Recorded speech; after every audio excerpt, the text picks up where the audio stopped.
Take it. This is the audio frequency.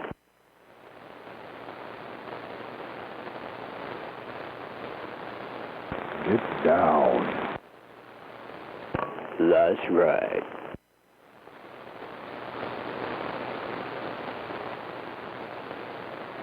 And now, get up.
Okay, this might be working.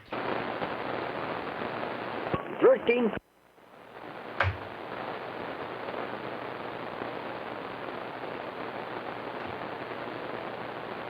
All right, I'll figure out we'll get started the roll call here. A little bit late, we'll get started.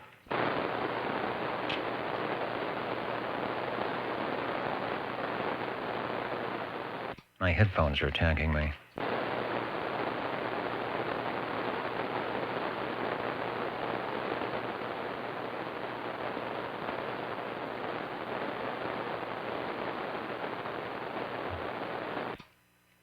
It is pretty quiet out there. Everyone realizes that channel 11-27085 is where we are at, the old tube radio in Central California, the old tube radio network.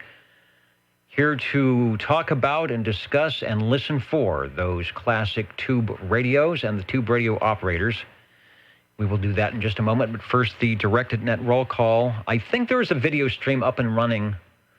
There may be a false link, but if you click on the URL that's at oldtuberadio.net, that should work. And if you got sent a link, give it a couple of tries. One of them may not be absolutely correct, but we're still beta testing the streaming and linking software here, so we'll see what happens. Starting off with the directed net roll call so we can get to those radios looking for our current 00. Hello, Phil. Hello, Dennis. Double Lot checking in. All right, 00 checking in and getting us started here for 8/24/2019. There is one more. You got one more for August before we go into September. Thanks for checking in. Want to say hello to, let me look at the pages and see who is out there listening. Got some check-ins already. Hello to California, Maryland, New York, Washington, Virginia, Georgia, Tennessee, British Columbia. At our stations in the UK. Also Kentucky, South Carolina, Washington, Dallas, Georgia, Las Vegas, Nevada, St. Charles. In Iowa, and a host of others. Here on the Old Tube Radio Network. SWL number 1 also is checked in. How about SWL number 2?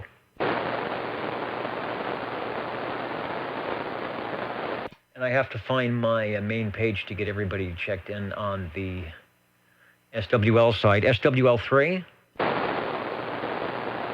SWL 4.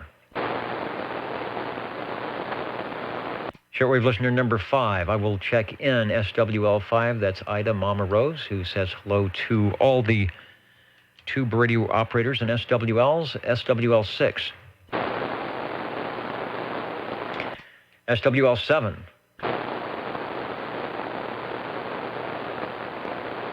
We have email check-ins for SWL 11 and 12.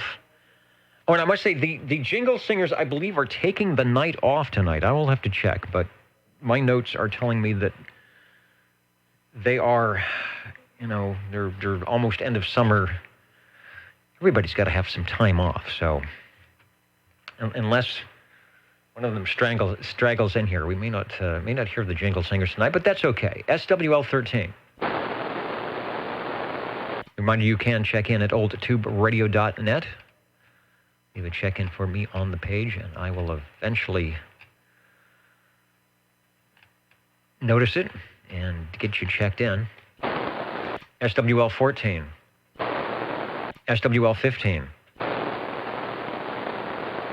SWL 16.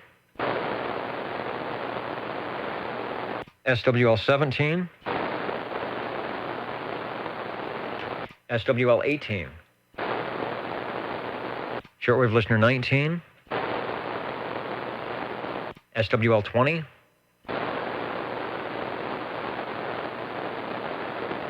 SWL 21.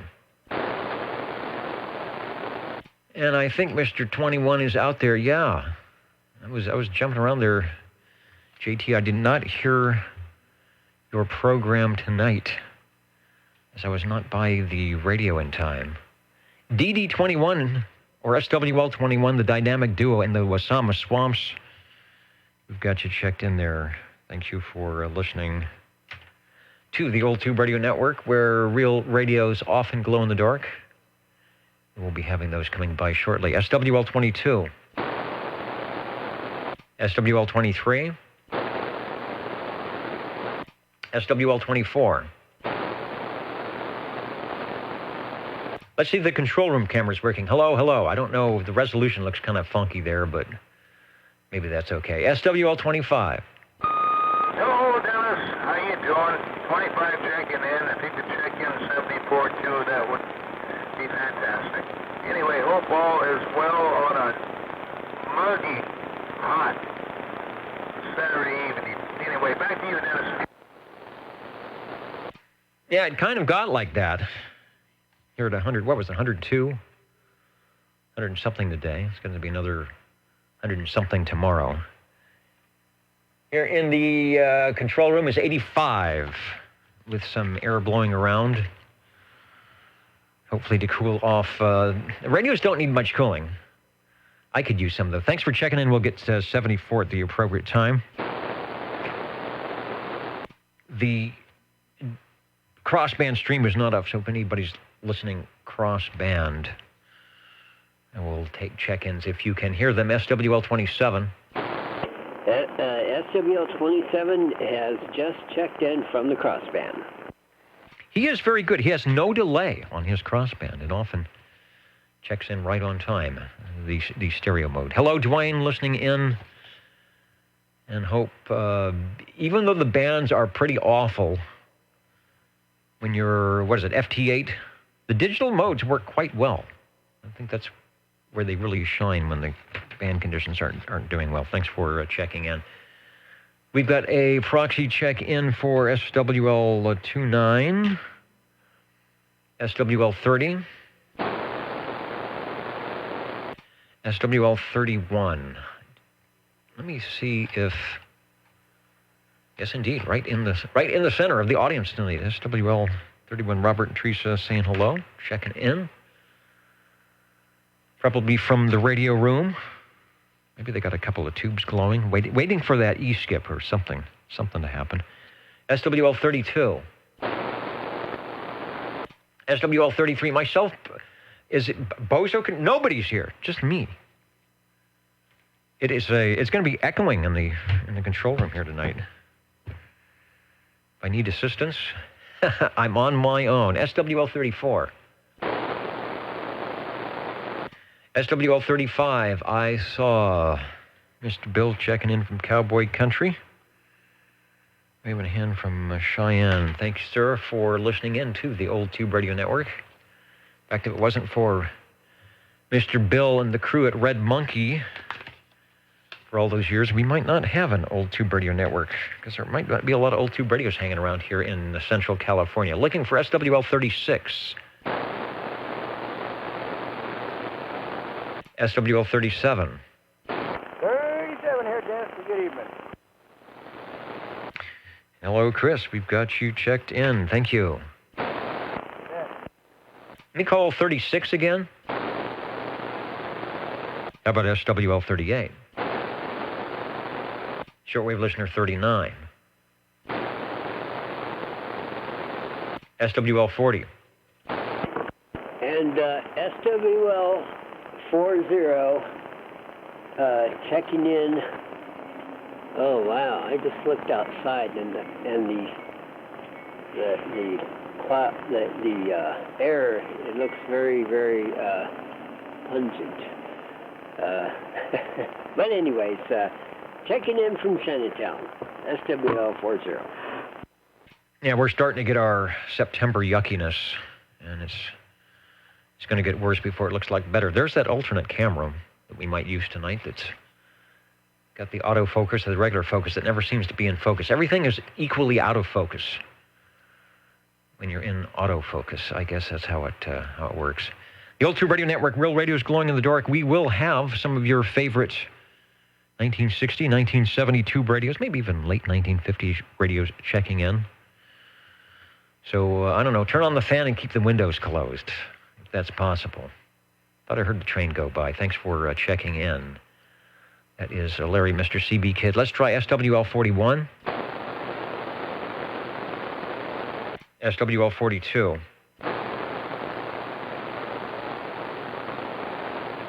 SWL 43. I'm going to increase the audio on the stream. Everything's kind of defaulted the wrong way. Maybe not. I'm going to mine it at -4. Let's keep it, okay, let's keep it right where it was. Cancel that technical item. SWL 43. SWL 44.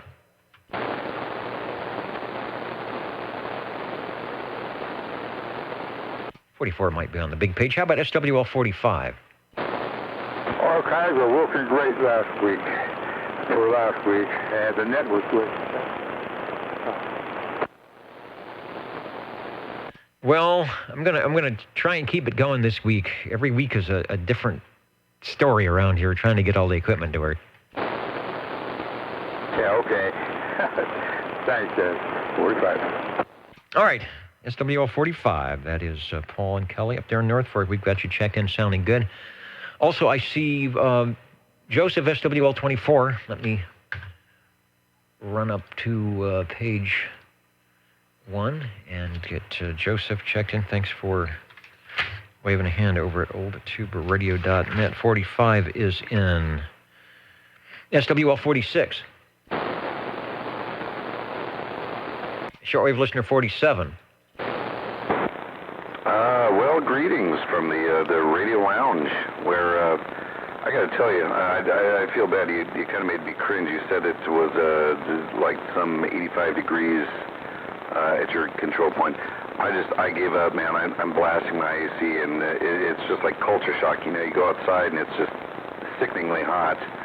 And yet, a few hours ago, I was in Fresno Ag, and they've already got the Halloween decorations, fall decorations out there. And yet it's just still gross outside. I don't know. Crazy. But what's not crazy is checking in on a nice old tube radio.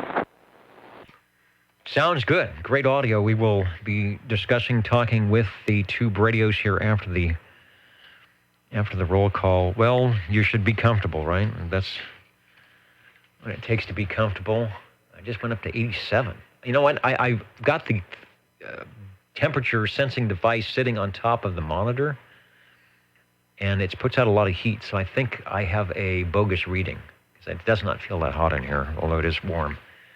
But I think since I've got everything running on the computer, it's putting out a lot of heat. You sound good, and we will talk about radios, specifically yours, coming up here in a little bit when you return to the Radio Shack. Thanks. Thank you. Direct net roll call is where we are at the moment. Radios will be coming up. SWL 48. SWL 49. Hello there, Dennis. Big hello to the net, the 49ers checking in. Man, it is a warm one in the radio room tonight, let me tell you. Hope you guys are able to stay cool out there while those tubes are glowing and doing their thing. And we thank you very much for the check-in, Dennis. Have a super fine one, as they say. All right, sounding good. We got you checked in. Here live and direct on the ground wave from Midtown Fresno. And Mike was mentioning about Halloween. I'm here seeing a lot of Halloween posts. So, what, October, right? And if we play spooky Halloween sound effects, we get in trouble here. So we'll just have to make them up ourselves. Thanks for checking in. Let's see, I wanted to comment. Bob and Steve show, listening in from Ohio. Jingle singers are out. They are gone for the week. Mr. Announcer and all that. I tried to pre-tape some stuff, but I can't find the tapes. So we will see. So if there are goodies in the next room, you might see me occasionally sneaking off camera and eating all the good stuff that I never get to enjoy. Ice cream and cookies. That's my style. There are some over there I will partake. Thank you, guys. Also wanted to say hello to Albert, 256 out of Squamish, British Columbia, and Peter, 428. The 111. They're signing in, listening in from BC, hoping for some conditions. 17 days, and there's SWL2. Hello, Kevin. Let me get you kicked in on the big item, big screen. 17 days with 0 sunspots. That is interesting. I heard someone say that, was it Cycle 19? That's the one in 1954, 1958, the late 50s, that was the big one. And that the cycle prior to that had a whole bunch of spotless days, even more so than we're getting now. So maybe that's a portent of the next cycle coming up is going to be awesome. We can only hope. Direct and net roll call. Let's continue for SWL 50. SWL 51. SWL 51 checking in. 51 checking in, and we will get you there, Dave. X in the square. Thanks for listening. Occasionally have to look around and between computers and radios, make sure things aren't blown up here. SWL 52. SWL 53. Hello, Dennis. 53 checking in. Hello, sir. SWL 53. That's Mr. Belair at the microphonium. Thanks for checking in on the Old Tube Radio Network. Thank you. And then the cosmic check-in for 54. I was looking to see that all his good work is going to be out there somewhere tonight. I do think it will be. We start checking in radios. SWL 55. 55 checking in, Dennis. Tell Proxy 65-2 when you get to him. Yeah, he's coming up. I will make sure that 55 is in and sounding good. Thank you. Thank you, Dennis.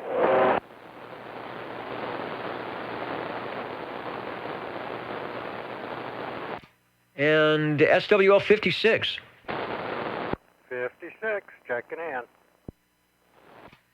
Just for kicks, SWL 56. Thank you, Grandpa. That's Phil at the microphone. Also want to give a shout out to CB Radio News, who is listening in to the Old Tube Radio Network here on Saturday evenings, 27085 out of Central California, where we have been doing this on Saturday evenings for 34 years, I think. Since the mid-1980s, when these old tube radios were kind of new, and a few of us, operators and listeners, got together on this channel and sat aside Saturday evenings to try and recreate what it might have sounded like, not only with the radios, but with the demeanor on the air, on your 11-meter radio. Thanks for joining us tonight, CB Radio News. We'll get some links, or feel free to put a link on the page there so others may enjoy. Radios are coming up. SWL 57.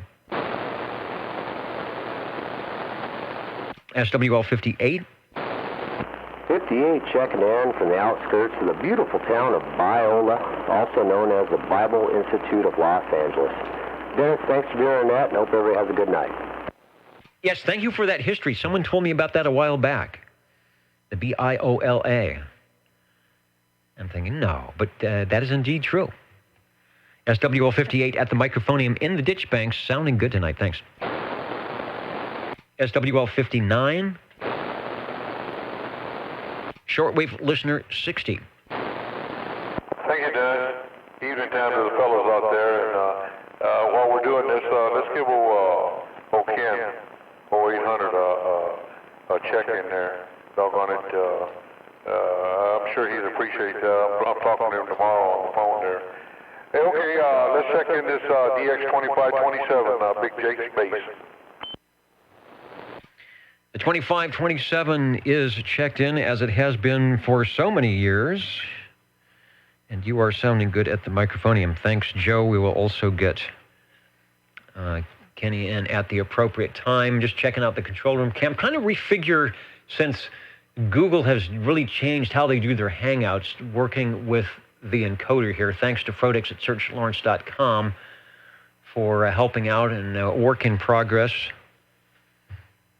Figure things out. I know when you don't add video to radio. It makes things a lot more complicated. Nonetheless, we will be talking radio, tube radios tonight when we start checking them in. We are looking for SWL 61. 61, checking in, Dennis. SWL 61, hello, Dean. You are sounding good here in Midtown Fresno tonight. We've got you checked in. Over. Thank you, sir. SWL 62. Time, Dennis. This is 62. Checking in on frequency and on time. On frequency 27085. The time 28 minutes after 8 p.m. in the Pacific Daylight Time Zone. I think it's 3:28 UTC. I don't have one of those big fancy clocks. I guess I should. All amateur radio should have something like that, so you know what UTC is, or have WWV in the background. Rex, you are sounding good. Thanks for checking in. SWL 63. That's BB Bub out there in New York. There's some East Coast stations listening in. Looking at some of the radios, some of the big radios for sale out in your area. A couple of KW1s, and there was a KM. I don't know, some big Collins radios out there. If you can pick it up and you've got $17,000, and yes, yes, they do 11 meters. I don't think we've ever had a KW1 checked in. We've had was it 32 V3? Also, a shout out to Midwest Sound listening in tonight. What do we got? We got the Vorsys in line. We've got the Orban in line. Got the Behringer in line, the Aphex in line, the Dominator in line, all that for 6K of audio, right? And then compressed MP3 stuff. Listen to some of the video gates that the guys with the real audio and the hi-fi, and even the lo-fi with just good microphone techniques do. And there's Toby out of Kansas. Our technical crew is just down the street from you over in Lawrence. So thanks for listening in. I guess I should continue. We want to hear some radios tonight. Let's try SWL 64. SWL 65. SWL 66. Shortwave listener 67.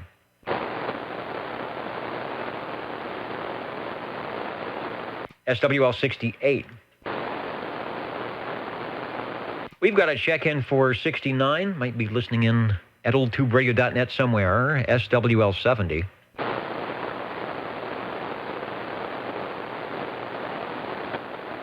SWL 71, who is waving a hand, but just over the top of the desk. Hello, Stan. What did I hear? It was Ohio QSO party when I was trying to see briefly if 20 meters was open, which it was a little bit. That was the activity, it appeared. There might have been some other things going on. Some good signals out there. Stan's out there in Dallas, Georgia, listening in on the Old Tube Radio Network. And waiting for that AM window to open up on 10 meters, no doubt. SWL 72. Shortwave listener 73. Now, there's a guy with some big iron. He may be able to check in with a couple Collins radios if we can ever get him in the proper polarity. He's always horizontal polarized and just across town, but I have trouble hearing him. We've got to check in for SWL 74. Miss Julia's checked in. Let's try SWL 75. SWL 77.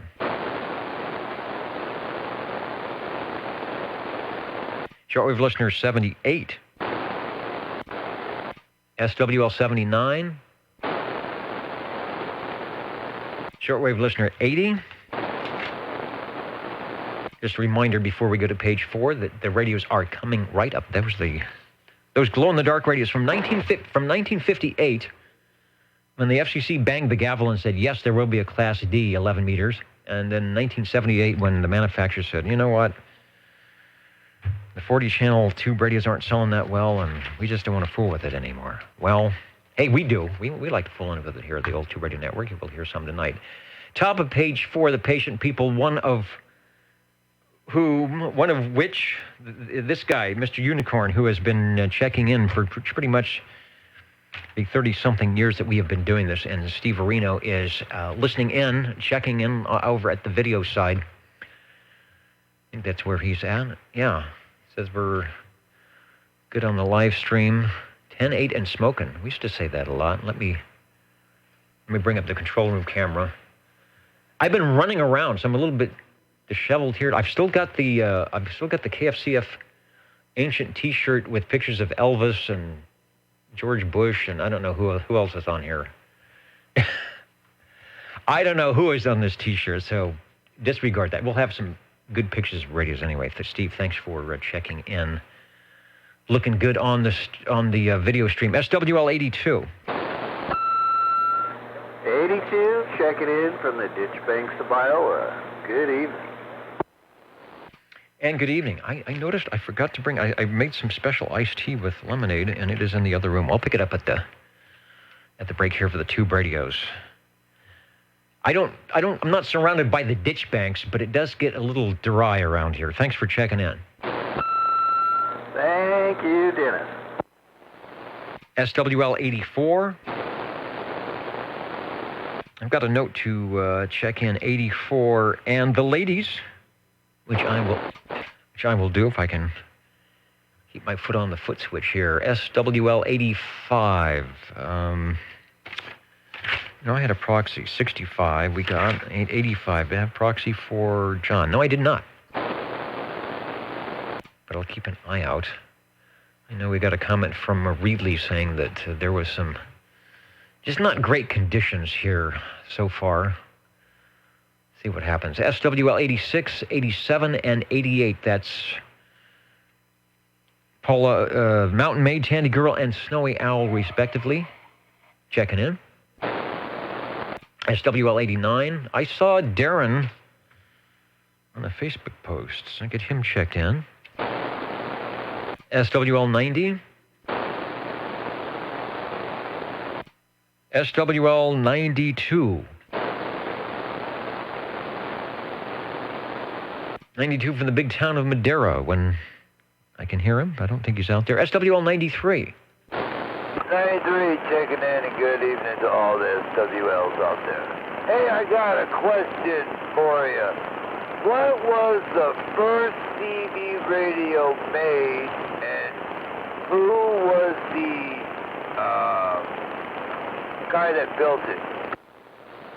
That's a good question. There's probably multiple answers to that. I think we actually have some advertisements from 1958 QSTs. I don't remember the brand of radio. Obviously, E.F. Johnson and ICO and some of the radios were ready to go for this new citizen service where you didn't need to learn Morse code or study for a license.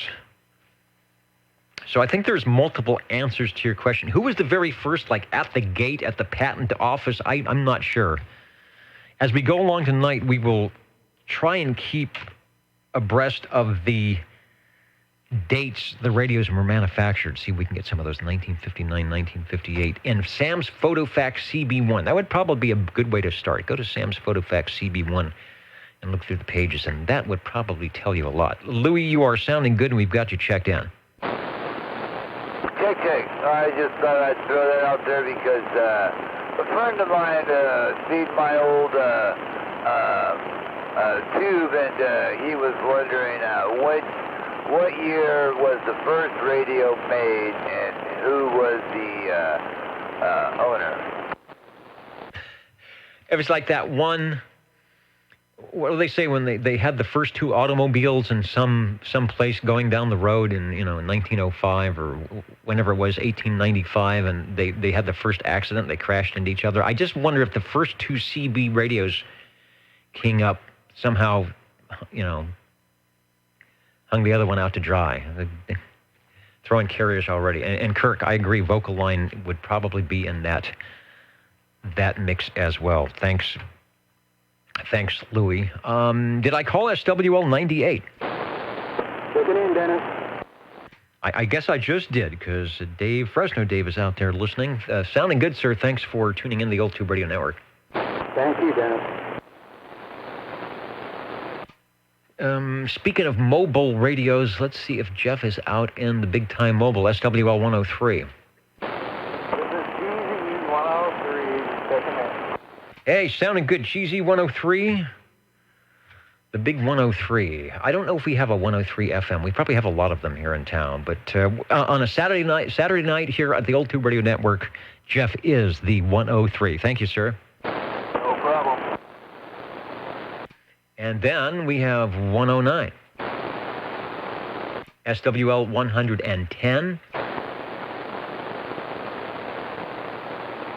Checking in SWL 111, who's saying that the AM side of 11 meters here is a little bit tough tonight. I do hear you, if you're listening, Robert, I do hear you when you check in on the sideband net, the 10-meter sideband net, sounding not too bad. So I don't know why the AM is not working, but we've got you checked in.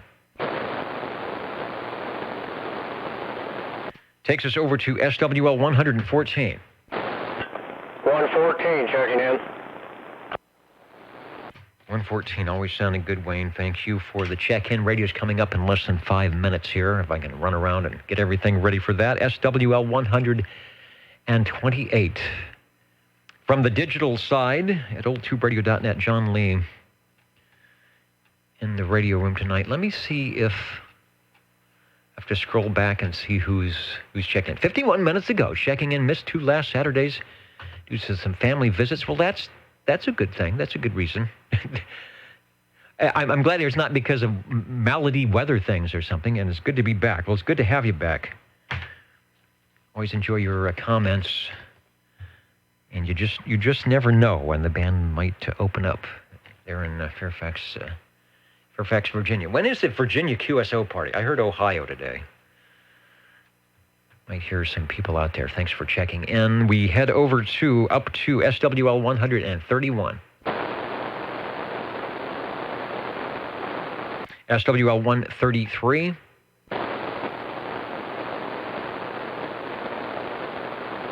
SWL 135.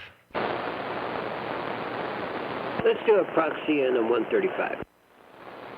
I will do that. Yeah, it's probably a lot of people are out, not in the radio room where it could be there where it's less miserable, perhaps. But it's never miserable in your radio room on Saturday evenings when you have the Old Tube Radio Network dialed in, and we're checking in the radios.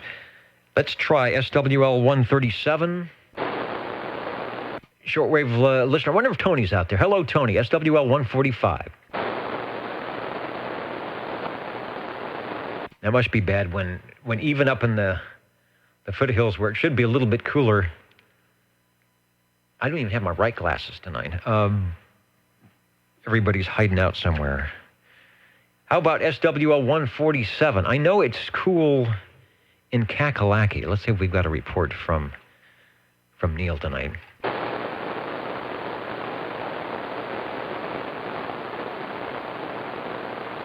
He will probably be in sooner than later. Next is up in Coarsegold. Now, let's try Coarsegold again. SWL 195. 195, checking in, guys. It's about starting to zone up here. Yeah, well, you know, it's August, and this is the Central Valley, and we kind of got lucky during the beginning of the summer. Now we're paying for it. It sounded good, Jim. Thanks for checking into the Saturday night place to be. Thank you, guys.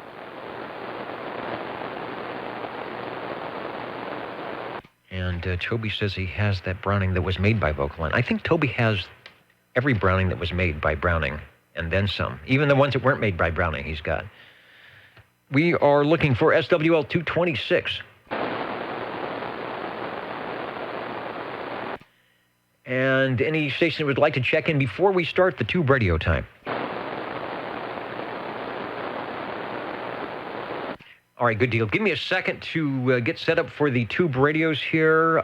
Grab my beverage that I left in the other room. The jingle singers aren't here. Mr. Announcer isn't here. Bozo Control isn't here. So I'm doing a solo net tonight, but there ain't nothing wrong with that when we check in a lot of radios. OTR, back in a moment. The video stream will stay up. The audio stream will stay up. And hopefully the control room power will stay up. Back in a moment.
You know, I'm so used to signing in and playing the jingle singers that I guess I'm kind of lost when I have to do a solo opening tonight. So we will get started right away. I've re-upped the audio stream for the archives because we do archive an MP3 audio separately between the shortwave check-ins and the tube radio check-ins. And then tonight, hopefully, we'll have some tube radios for you. OTR standing by, listening for radio number 1. 45. 45. And 45 and 25. I was trying to figure out why the foot switch isn't working here. Paul, step up into the air chair. We'll get you for Radio 1. At least I got my notepad. And 25, Jerry, it's quiet tonight in the green room. You are going to be by yourself, so help yourself to whatever is there. You will not be pestered by the jingle singers, and maybe that's a good thing. I don't know. So I'll be right with you. You'll be radio number 2. Our first radio of the evening, signing in at 8:48 Pacific Daylight Time. Paul, who has just the greatest collection, especially of general radio telephones, but it doesn't stop there. And we are very lucky to have him, one, in our RF zone where we can actually hear him, and we hear him quite well. And the fact that he takes time out, Kelly's good about making sure he gets into the radio room to check in on the old Tube Radio Network, and we appreciate that. So, Paul, tell us what the microphonium is connected to tonight, over. Well, I'll tell you, without you being on there like this, I probably wouldn't be running these radios anytime. It'd just be collected dust. Thanks to you. Anyway, I want to check in my Aircastle 23-02. Okay, from Aircastle. And do I have Aircastle? Yes, I do. I think used to manufacture radios for Montgomery wards. And what was the model number again, over? It's a 23-02.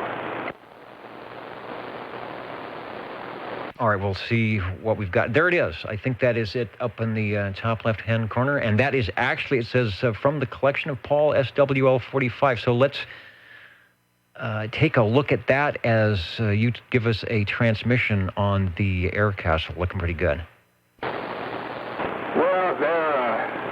I thought they're pretty rare radio, and I hunted around and got the Aircastle and another one like it. And what I found out, these things are made by Courier.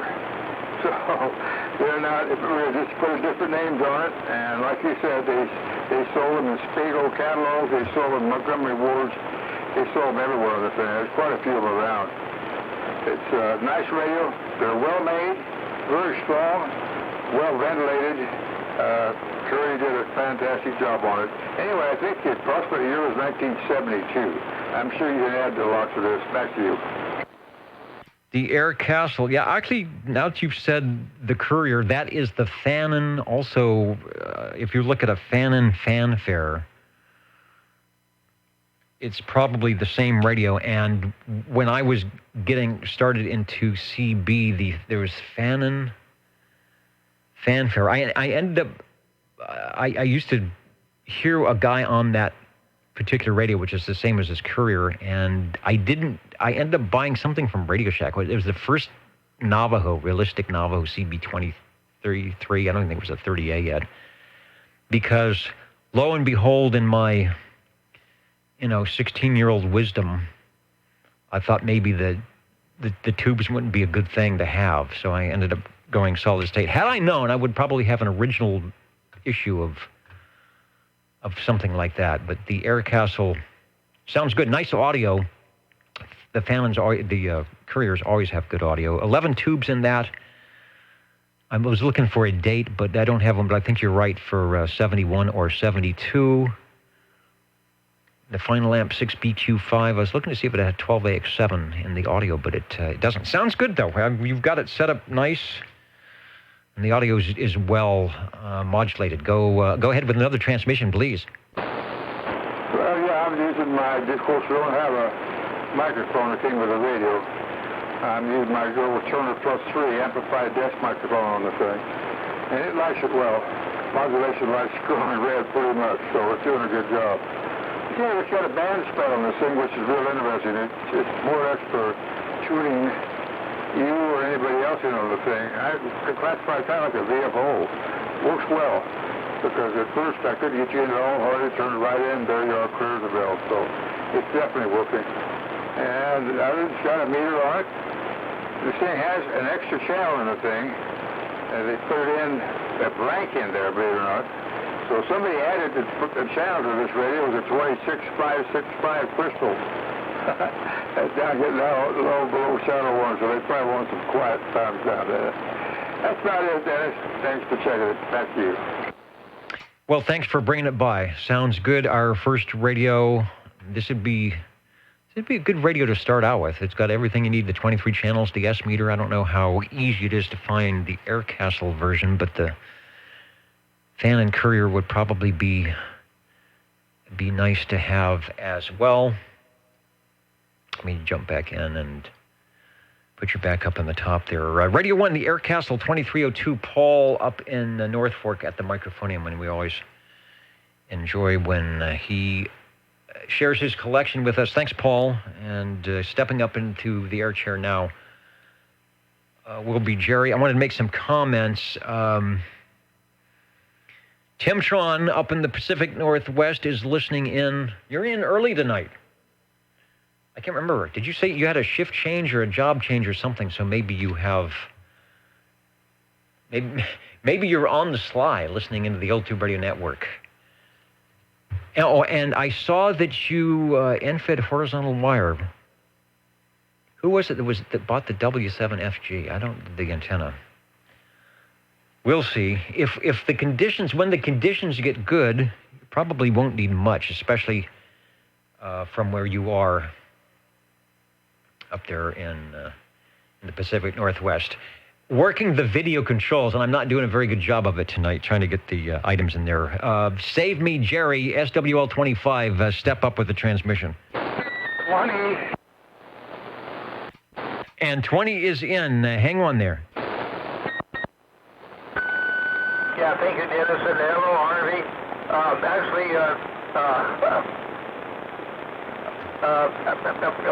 Getting a little emotional because Paul was talking about it was available awards, and then you talked about the catalog. You know, back in the day, before the internet, there was no internet. All we had were catalogs and Wards, J.C. Penney's, and you mentioned a couple others, and they were like 2 inches thick, maybe even 2.5 inches thick, and you have to thumb through every page, and each page was like very, very thin, but just enough to give you the information that was available, and wow, there was all kinds of stuff in there, from rifles and slicks for for if you're gonna go racing, and anyway, Paul, thank you for jogging my memory, because that was way before the internet, and that's the only way you could order it. Thanks. Anyway, Dennis, I'm sorry for hogging the frequency. Real quickly, I will check in the Browning Golden Eagle Mark III SSB, talking on the non-powered banana mic. And, boy, that's about it. Back to you. Well, I think that when one is on an old tube radio, they should have the encouragement to take what they call on 75 meters an old buzzard YAM transmission, and you did just that.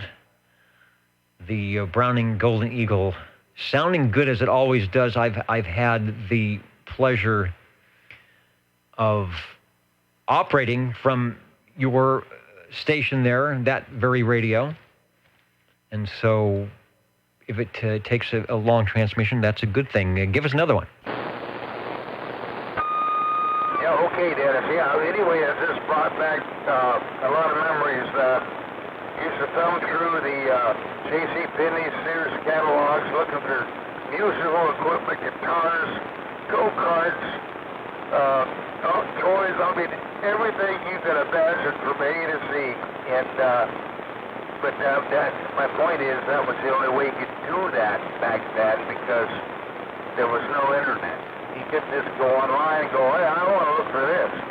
No, you had to wait for a J.C. Penney's or a Sears catalog.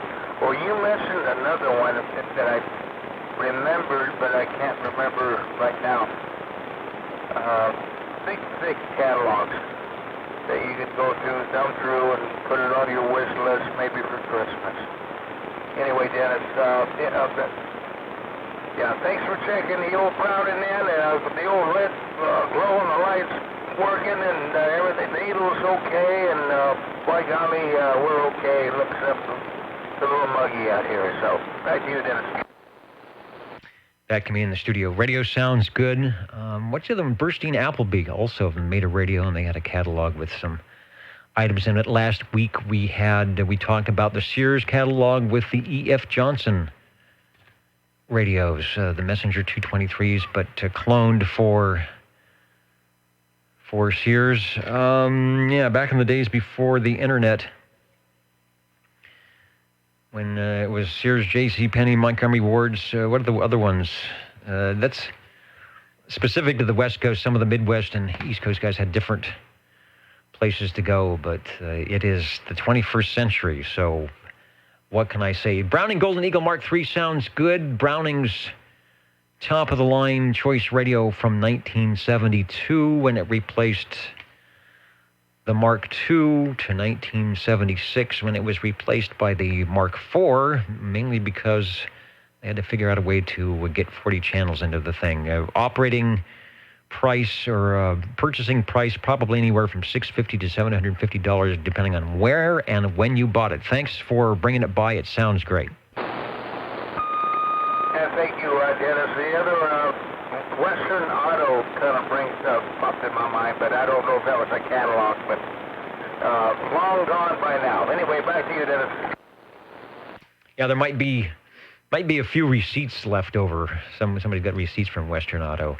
The Old Tube Radio Network at the top of the hour, where we would normally have the Jingle Singers, but they are off away from the studio tonight, so we will say that this is 27085 in the RF zone. You can try and tune us in. I don't think there's any SDR receivers close by that are on the internet that will pick us up. I know the Salt Lake City won't. There's one in Santa Cruz. That's too far away, so maybe that's something we should work on in the Central Valley, or get an SDR online receiver. But if the conditions are right, you just might hear us, and we're looking for radio number 3. Brago, TR. But first, I do have a radio standing by. I hear Chris, so don't go away, Chris, but let me get over to the patiently waiting Harvey, SWL20. Yeah, number 20, checking in. The usual standby Browning Golden Beagle R68 T68 by Browning Laboratories with the custom D104. This will be the only one for me tonight, as it's still kind of hot in this room. So we'll check in, sit for a little bit, and we'll be back in the house. All right, where you can listen in at oldtuberadio.net on your Universal Media NetWeb device. The R68 T68, as always, is sounding good. Did you hear, I guess you did last week, Mr. Ed was on his R68 T68, and it has that same really nice ping that you get out of yours. I'm assuming you probably heard that. Roger. Well, kind of was over here first and went over there. So, I don't know, maybe I kind of inadvertently made it sound like this one. I don't think so. It's his microphone, so whatever he did, I guess he made it sound all right. Yes, I did hear it. Sounds good. Okay, I'll turn it back to you and sit and listen for a little bit. All right, Harvey, take care. Take it easy. What do they say? Keep hydrated, and don't forget our Saturday night place to be, the Old Tube Radio Network. I know you won't. Thanks for the Browning Golden Eagle R68 T68 in its heyday of 1967 and 1968.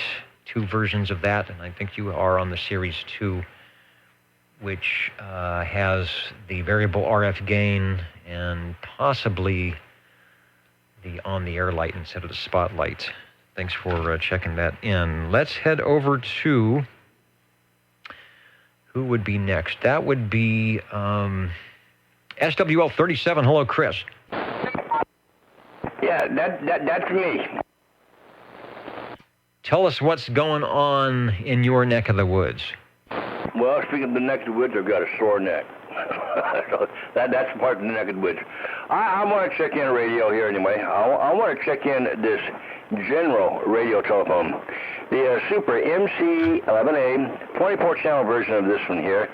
And we are running this here with a non-amplified stock microphone. Nothing kicking it, nothing else like that there, just me and it, and that's it.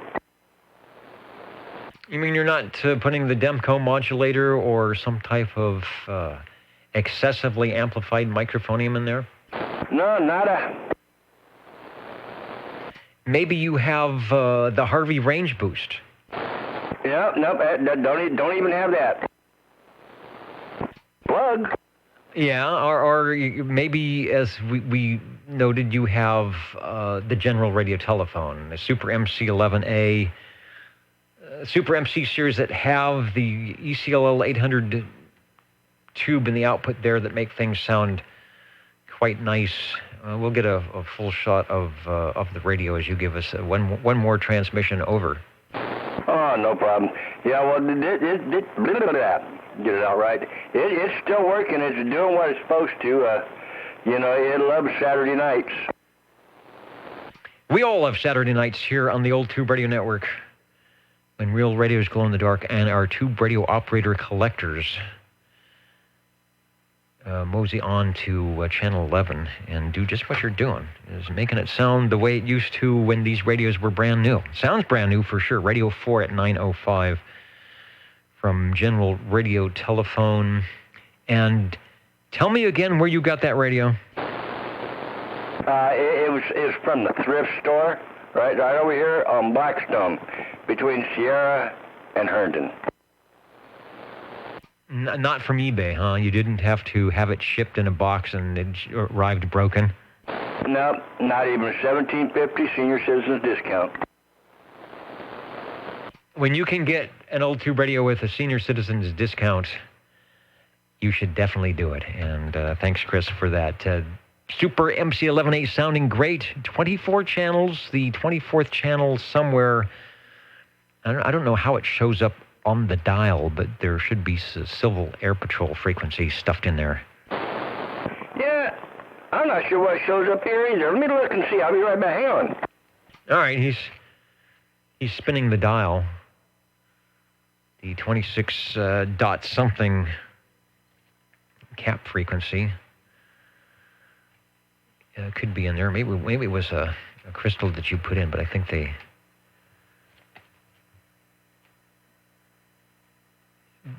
a lot of the radios had that. And then who was it? If you reversed, somebody was telling me you reversed channel 13 and the 455 offset crystals, and you would be on the right frequency. Yeah, it's a Civil Air Patrol channel. All right, how does it show up on the meter, or do you have to flip a switch for that? I've never keyed it up. But I mean, how do you know you're on the Civil Air Patrol channel? How do you find it? Well, it says it in black and white, in black letters there. You know, the green background and the black deal says, yeah, that has those letters. Does it show up? I know I'm full of questions here because I've got a nice picture, but I can't rotate the dial. So do you have to turn down to channel 1 and it's next to 1, or you turn around to channel 23 and it's next to 23? In between 23 and 1. All right, in between there, and just clicks right into the CAP. All right, good deal.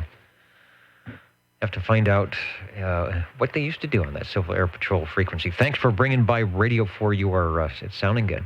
Okay, I'm going to double check and make sure, though. All right, well, see if you can talk to some Civil Air Patrol people.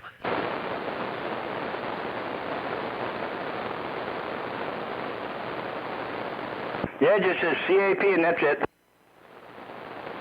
Good enough. At least you know where you're at.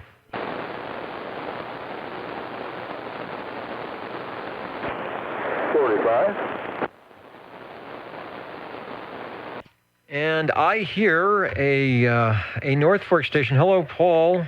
Can you copy me over? Oh, yeah. You sounded real good, Dennis.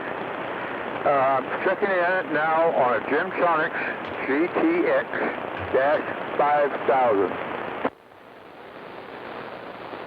All right, here's another sort of radio that was cloned and will show up in various outfits other than the Gemtronics, I do believe, the GTX 5000. I'll grab a picture, and I think we might have our first, and there weren't many of them made, our first official 40-channel CB radio here.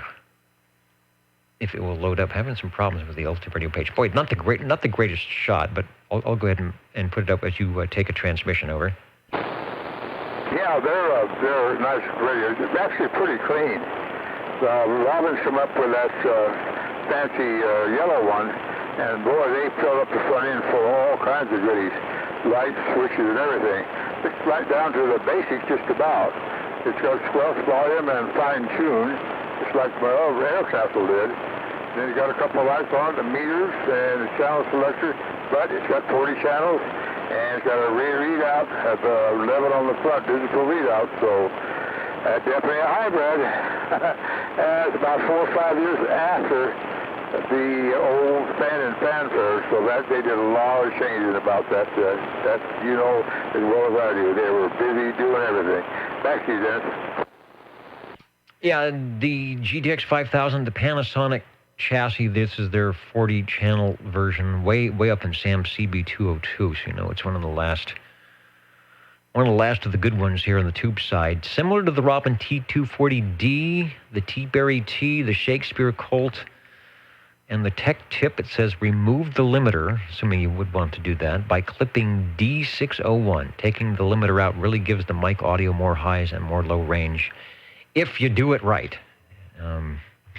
If you have that, like Kirk does, the EVRE20 mic, maybe a little bit of EQ, making it scream. But it sounds good out of the box, the way you're doing it. Back to you. Yeah, well, okay, I actually didn't do anything like that. I didn't need to.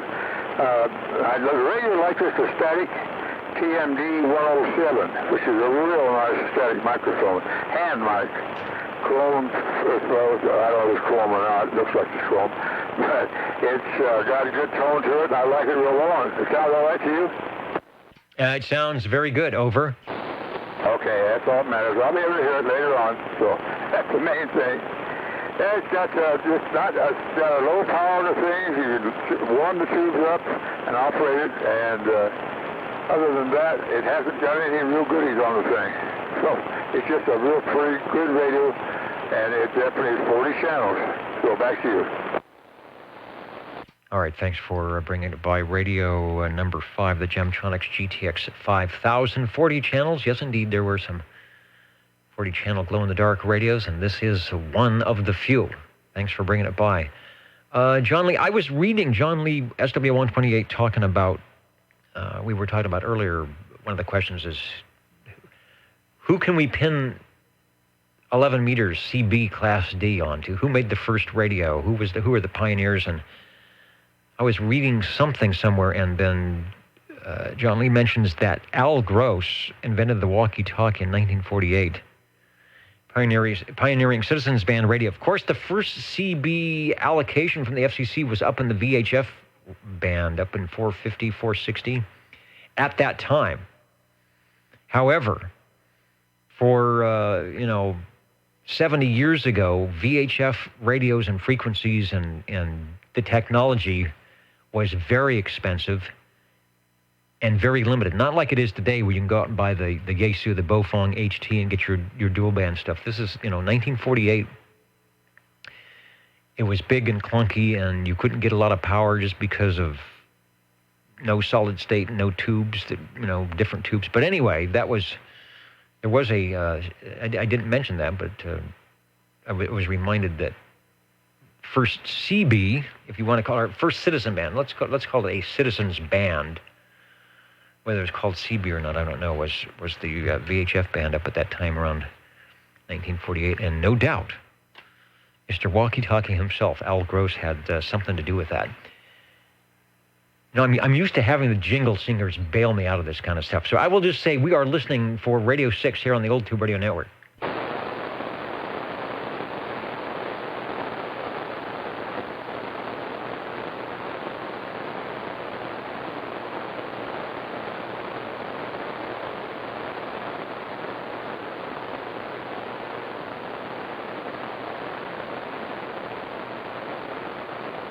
Yeah, Al Gross was an engineer who discovered radio at 12 in the form of a whole basement of equipment built from junkyard scrap. The old parts box. The parts box taken to the extreme. Just 6 years later, after he'd become interested in the then difficult world of frequencies above 100 megahertz, he patented the walkie-talkie so he could talk to another amateur radio operator while walking around town. He says a decade after that, he patented the first pager. Gross's genius came to the attention of Bill Donovan, wartime head of the Office of Strategic Services, forerunner of the CIA. Under Donovan's watch, Gross developed the Joan Eleanor radio, a very high-frequency battery-operated two-way ground-to-air radio with range of 30 miles. And his communications devices formed the basis for CB radio. Gross moved on to create the first wireless phone, the first battery-operated calculator, and directly inspiring Dick Tracy's two-way wrist TV. So if you can believe the internet, there you go. That's the semi-answer to our semi-question there. OTR looking for Radio 6.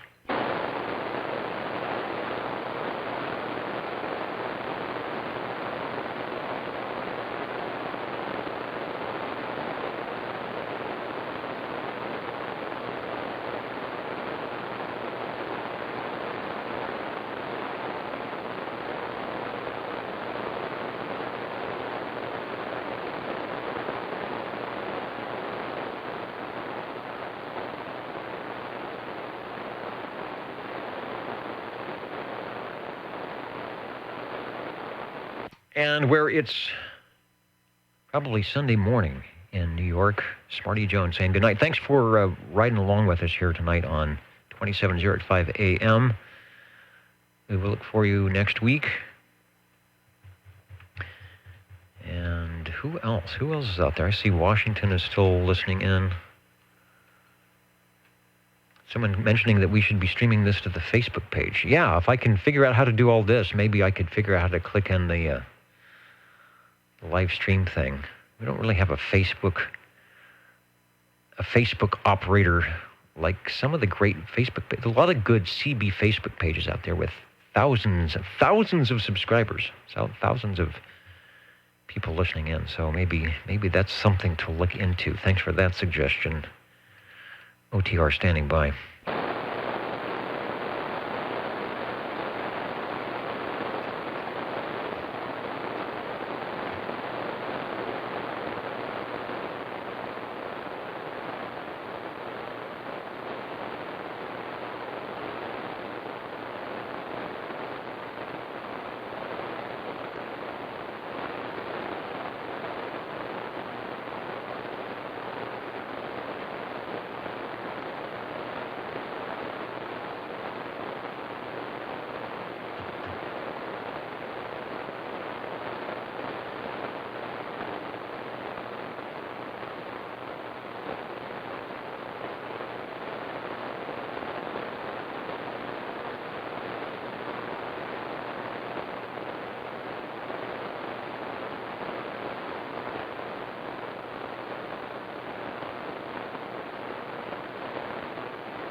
It's going to be very, very quiet tonight without the jingle singers. You can say that again. Hey, Dennis. This is the Basic Dennis, over. Did you say who invented the CB radio? Well, in kind of a roundabout way, the name Al Gross came up for being involved with the first Citizens Band, which was the 460 VHF item, and then his, we'll call it invention of the walkie-talkie, sort of a portable thing so he could talk to others. So that sort of got things started. Roger.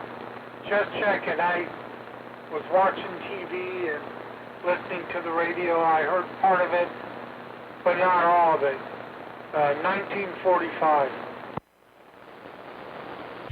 Yeah, I had a date of 48, but they were touting certain inventions going on. And then, of course, I think right after World War II is when they opened up the Citizens Band, the VHF version, which went over like a lead balloon, just because of what we're talking about, the expense of everything and just the impracticality of it. So it was in another 13 years or so when they figured out, wait a minute, we already have a couple of bands. We have an 11-meter band and a 10-meter band, and maybe we can repurpose that. So maybe not the most popular decision if you were an amateur radio operator at the time, but it was probably a little bit more practical. Okay. You said 13 years. After 1945, 1958, I think is when they moved stuff for, quote, CB radio as we know it to around the 27 megahertz area. So, yeah.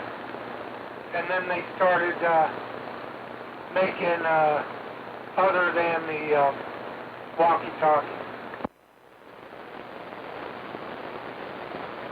And here we are today, using that great 1950s technology.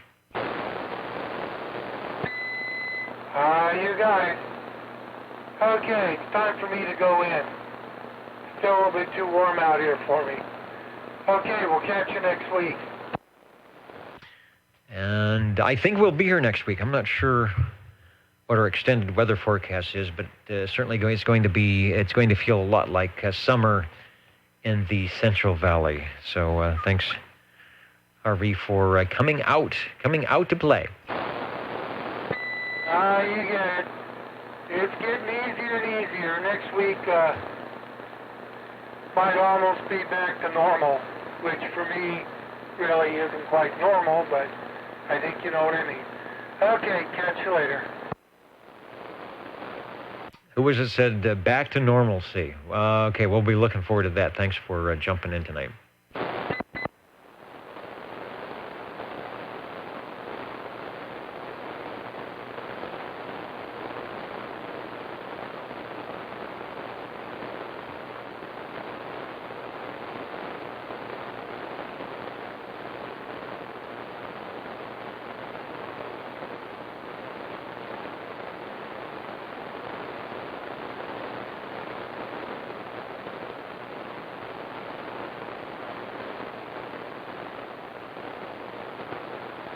Yeah, the TI-30s. I was in, John Lee talking about the first calculator, Texas Instruments. I remember I was in high school, I don't know, algebra, geometry, and one of my fellow students came in with one of those, and I want to say it was, or one of the first calculators. And we were doing slide rules. And we're all looking at the screen and saying, wow, look at that, look at that, look at that. We can do all this stuff instantly. So, of course, he wasn't allowed to use it on tests or anything back when. That probably would have been 1971 or 72 probably. And I've still got my old, it's a Shure. Is it here at the desk? I should bring it up on the thing. Or is it Shure? It's a Panasonic. It's a calculator probably from the late 70s. It still works great. It's just big and clunky. I may have to go get that. I use it all the time. My dad brought it home for me. I don't know where he got them. Probably he was at Northrop and they had some type of special because he had a couple of them. They're still around. It has a little case. I don't know what it cost. And I know it wasn't expensive, but it still works. I have to look. Probably made in Japan. But it's amazing, and I've used it all the time, carry it around. We are looking for radio number 6, if we've got one out there.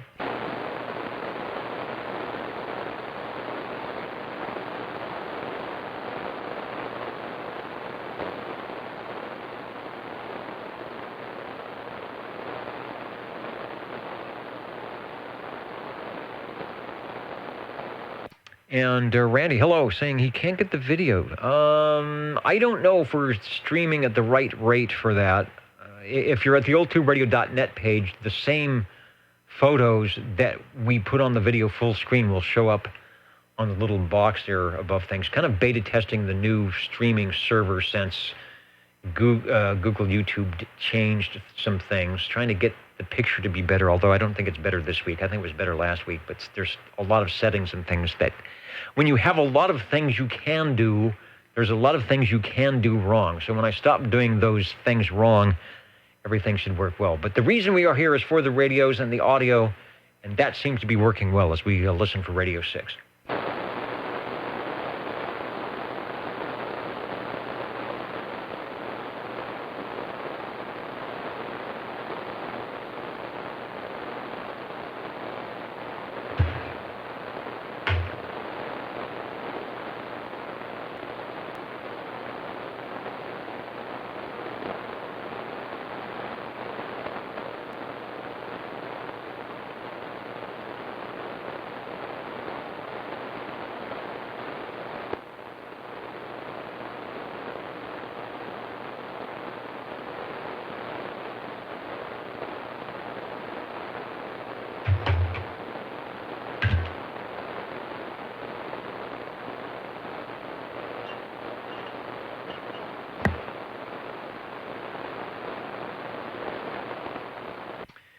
Okay, I took off the headphoniums there for a minute to check on something.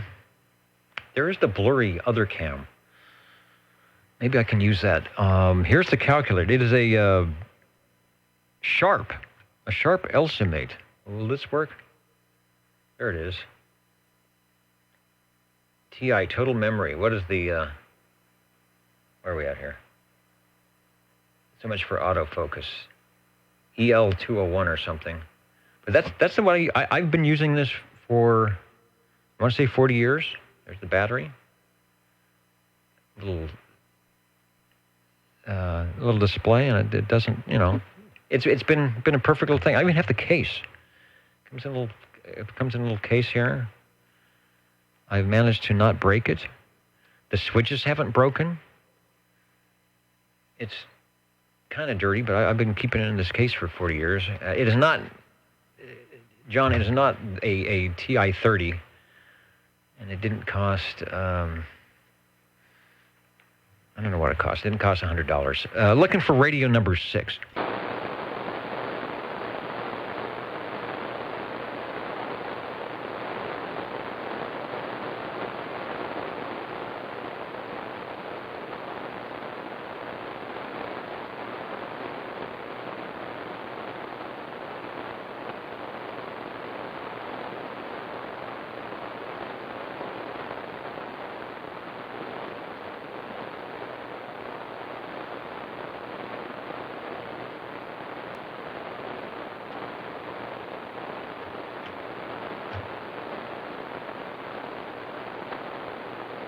One thing I can't do with the new video is the Orban.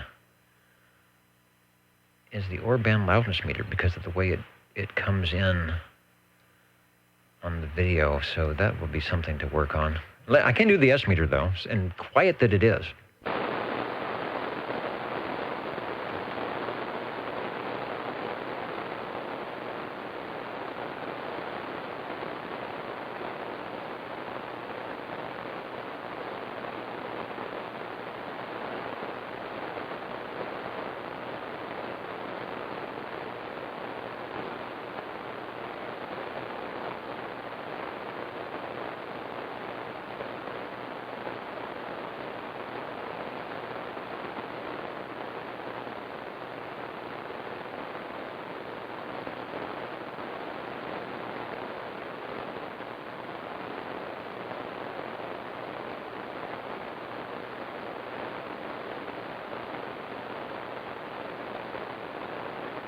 The night where I really need the jingle singers is a night like tonight where it's a little bit slow. The weather's kind of yucky for being out in the radio room. But we will stand by. What we really need is some E-skip coming in.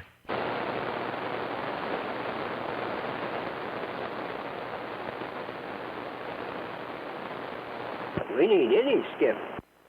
Yeah, no sunspot here, but I read that where they said the Cycle 19, the late 50s, one that was really good. The cycle before that had even more days of zero numbers than we're having right now.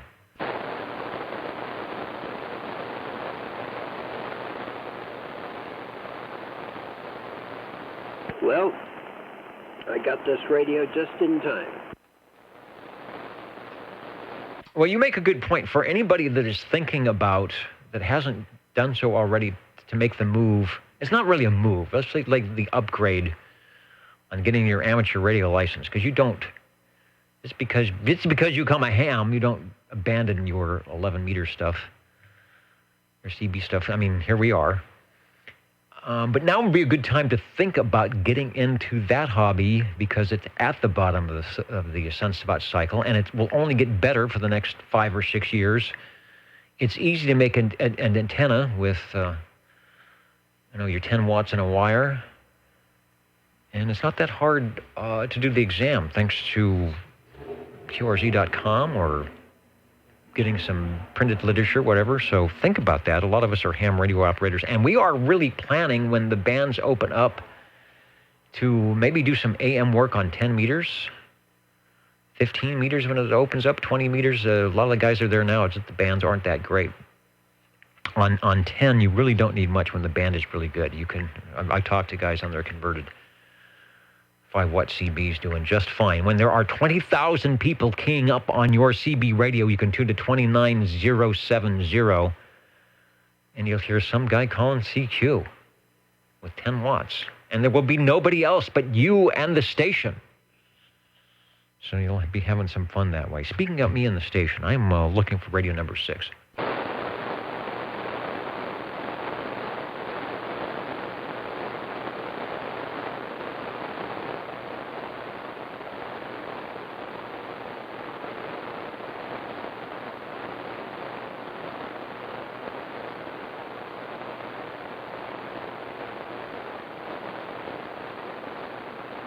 I like the Google Maps link on the OTR page. Which one is that? I'm not even sure of that. Well, you click on the town next to the IP address, and it brings up a map of where they're at. Oh, yeah. So our digital SWLs, who we are proud to have listening in, if we want to feature somebody like Toby, who runs a really great Facebook page, is out there in Independence, Kansas, or near there. A lot of times it's on you're based on your IP, so you may be totally off, but we get a great picture of Independence. Quick facts: the township in Doniphan County, Kansas, United States, as of 2000 census, the population was 342. Independence Township. Are you kidding me? There's got to be more people than that. Where it's cloudy and 68 degrees. If for nothing else, we can tell the weather where you're at. So when we're complaining here in Fresno, California, of the 90-degree muggy weather, we do have stations listening in at or near Las Vegas, where the temperature is probably at least as warm as it is here. Yeah, 97. It's clear and 97 in Las Vegas. OTR listening.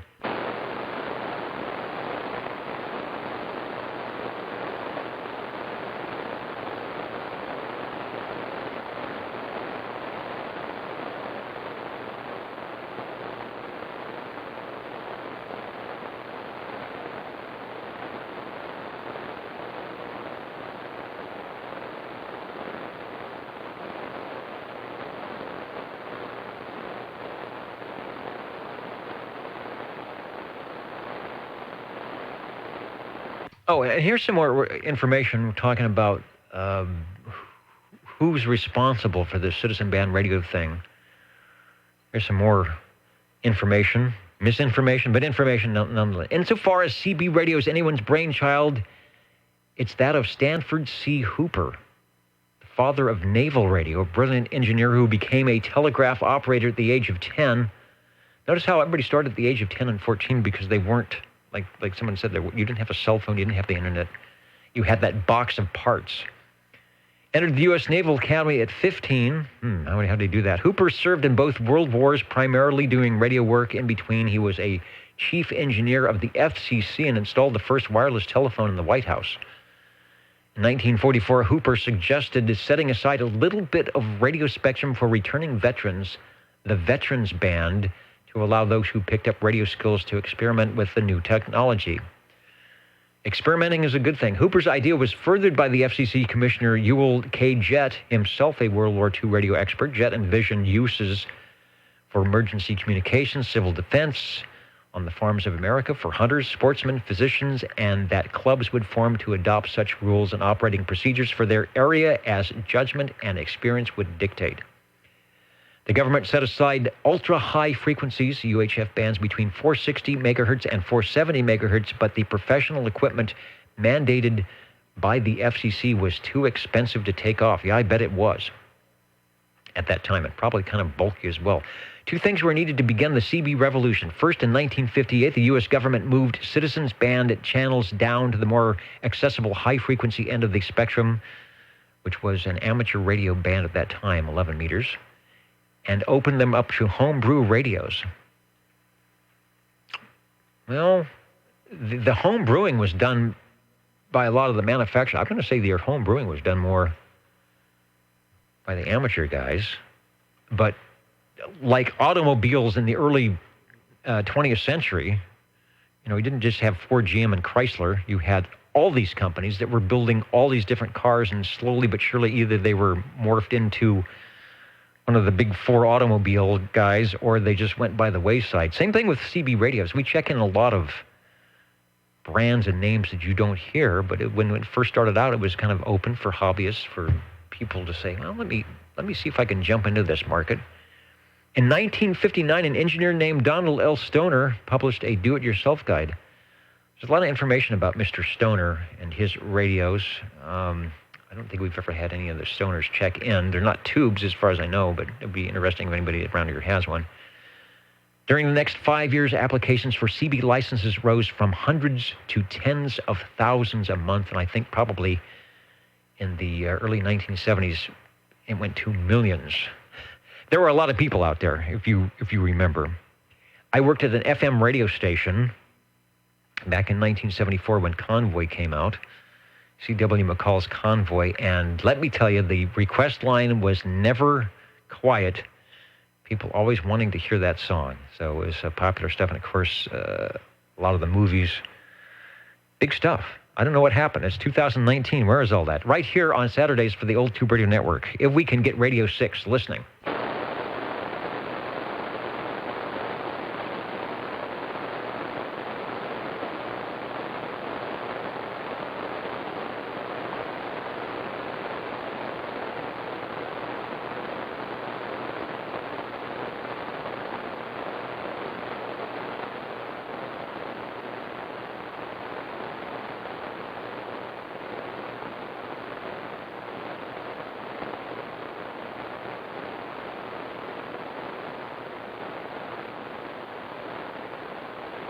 Yeah, Corey, the stair-step thing, something called incentive licensing. If you look up the word incentive licensing, and you will see sort of the pros and cons, and some of the diehards really believe that was the downfall of amateur radio. That kind of squashed the whole thing when CB radio was going. But I won't say they've totally corrected everything, but they've made it so that the entry level is at least worth trying out. And some of the entry level radios now are quite affordable.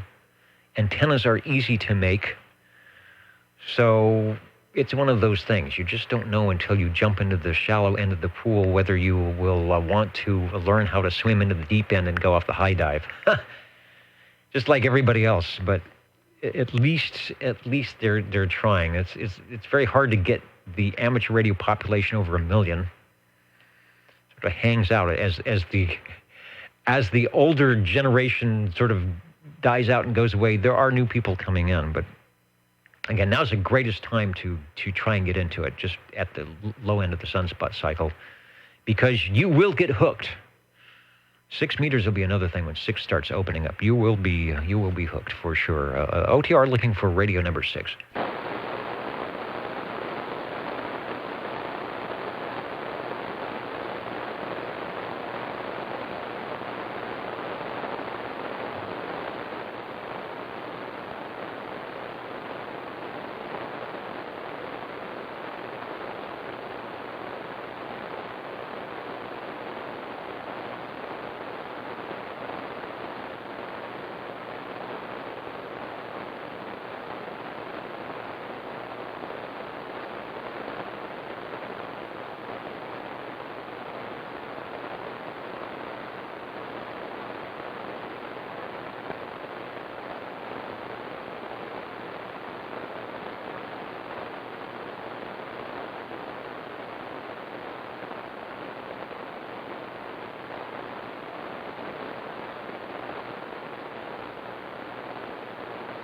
There you go. If you're looking at the video or up on the page, there's one of your first CB radios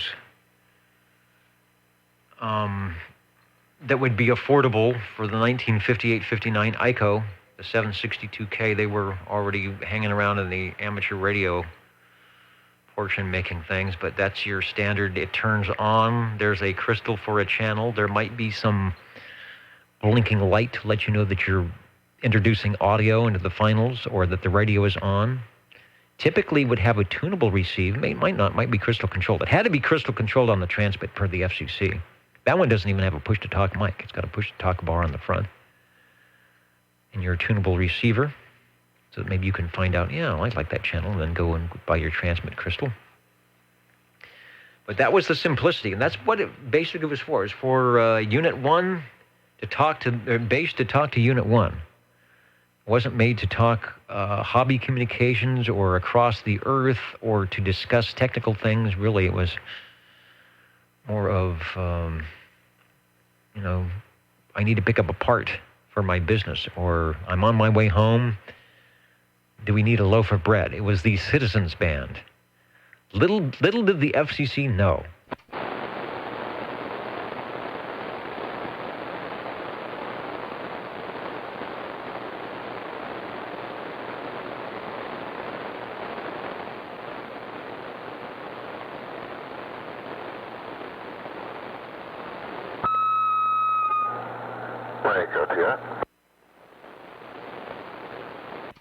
And when you're wearing the headphoniums, the scream of the eagle is always a good way to keep the net controller on his toes. Hello, radio. Wake up, Dennis. 50 checking in. I am here. It is a slower than usual evening, but one might expect that with the way the weather has been and things going on and people and places. You have made it to the radio room tonight, and that's a good thing. I have you checked in, sir. Over. Copy that. Might as well check in the old bunch while we're here. We can do that. The Browning Laboratories, and give us all the make and model again. Over. Golden Eagle Mark III sideband with the stock Bananarama mic. Mark III SSB. Let me just put a larger-than-life picture doing its ping thing, where the receiver, as the electrons slowly fade away, but enough for it to listen to its companion transmitter and make the eagle ping, sometimes known to engineers as that feedback sound, but it's done in a cool way. You're sounding great, and thanks for checking in.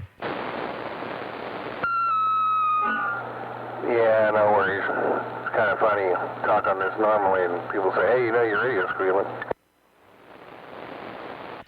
I hear rumors, I hear stories that perhaps it was a mistake or an oversight by Browning when they were doing the transmitter-receiver thing, and back in the days of amateur radio, and you physically, if you didn't have the Dow relay key, you watch some of the videos of the guy clunking off the receiver and putting the transmitter back on, and they give you a way to do it automatically. But it made a little chirp. But it became enamored in the operators, and like your radio there, some of them get modified so that if a little ping is good, a lot of ping might be better. And the nice thing is you can orchestrate it too by moving the microphone around or doing whatever you do, so it gives everybody their own little keyed up footprint there. It sounds good. You're doing it well. Or turn the volume up like that. Yeah, when I got in front of the first eagle, I had the squelch set too high and some other things going on, and I couldn't figure out what was going on. So someone had to work the controls and show me how to drive that thing.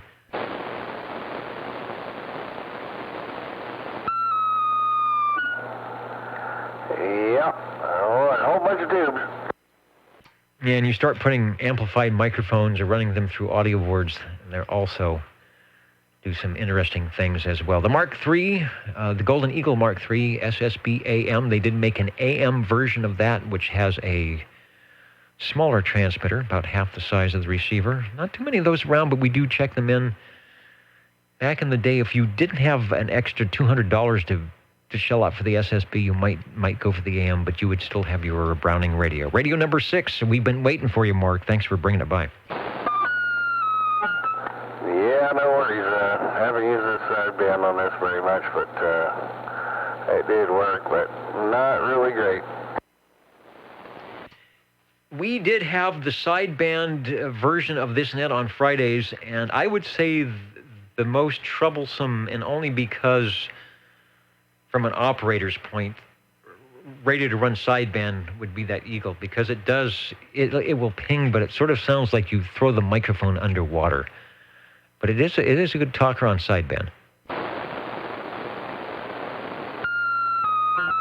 Well, alrighty then. I guess I'm going to step off here. All right, thanks for bringing it by. The Old Tube Radio Network is listening.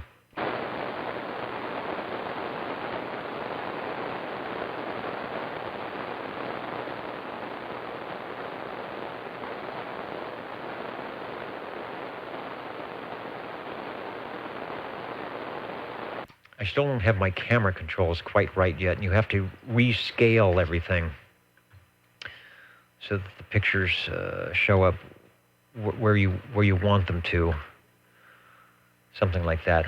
We'll get it down. Again, this is a radio program, right? That's if the video doesn't work, no big deal.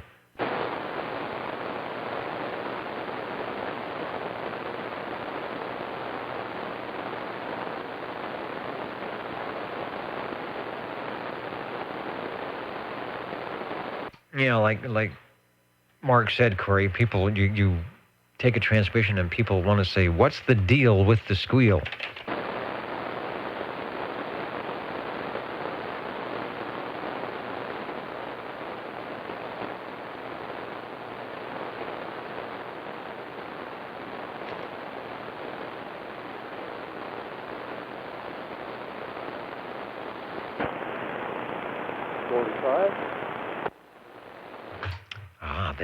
This could be an interesting radio for Radio 7. Hello, Paul. Yeah, Dennis. I thought maybe I'd get these radios all checked tonight, then I won't have to check them in anymore for a while.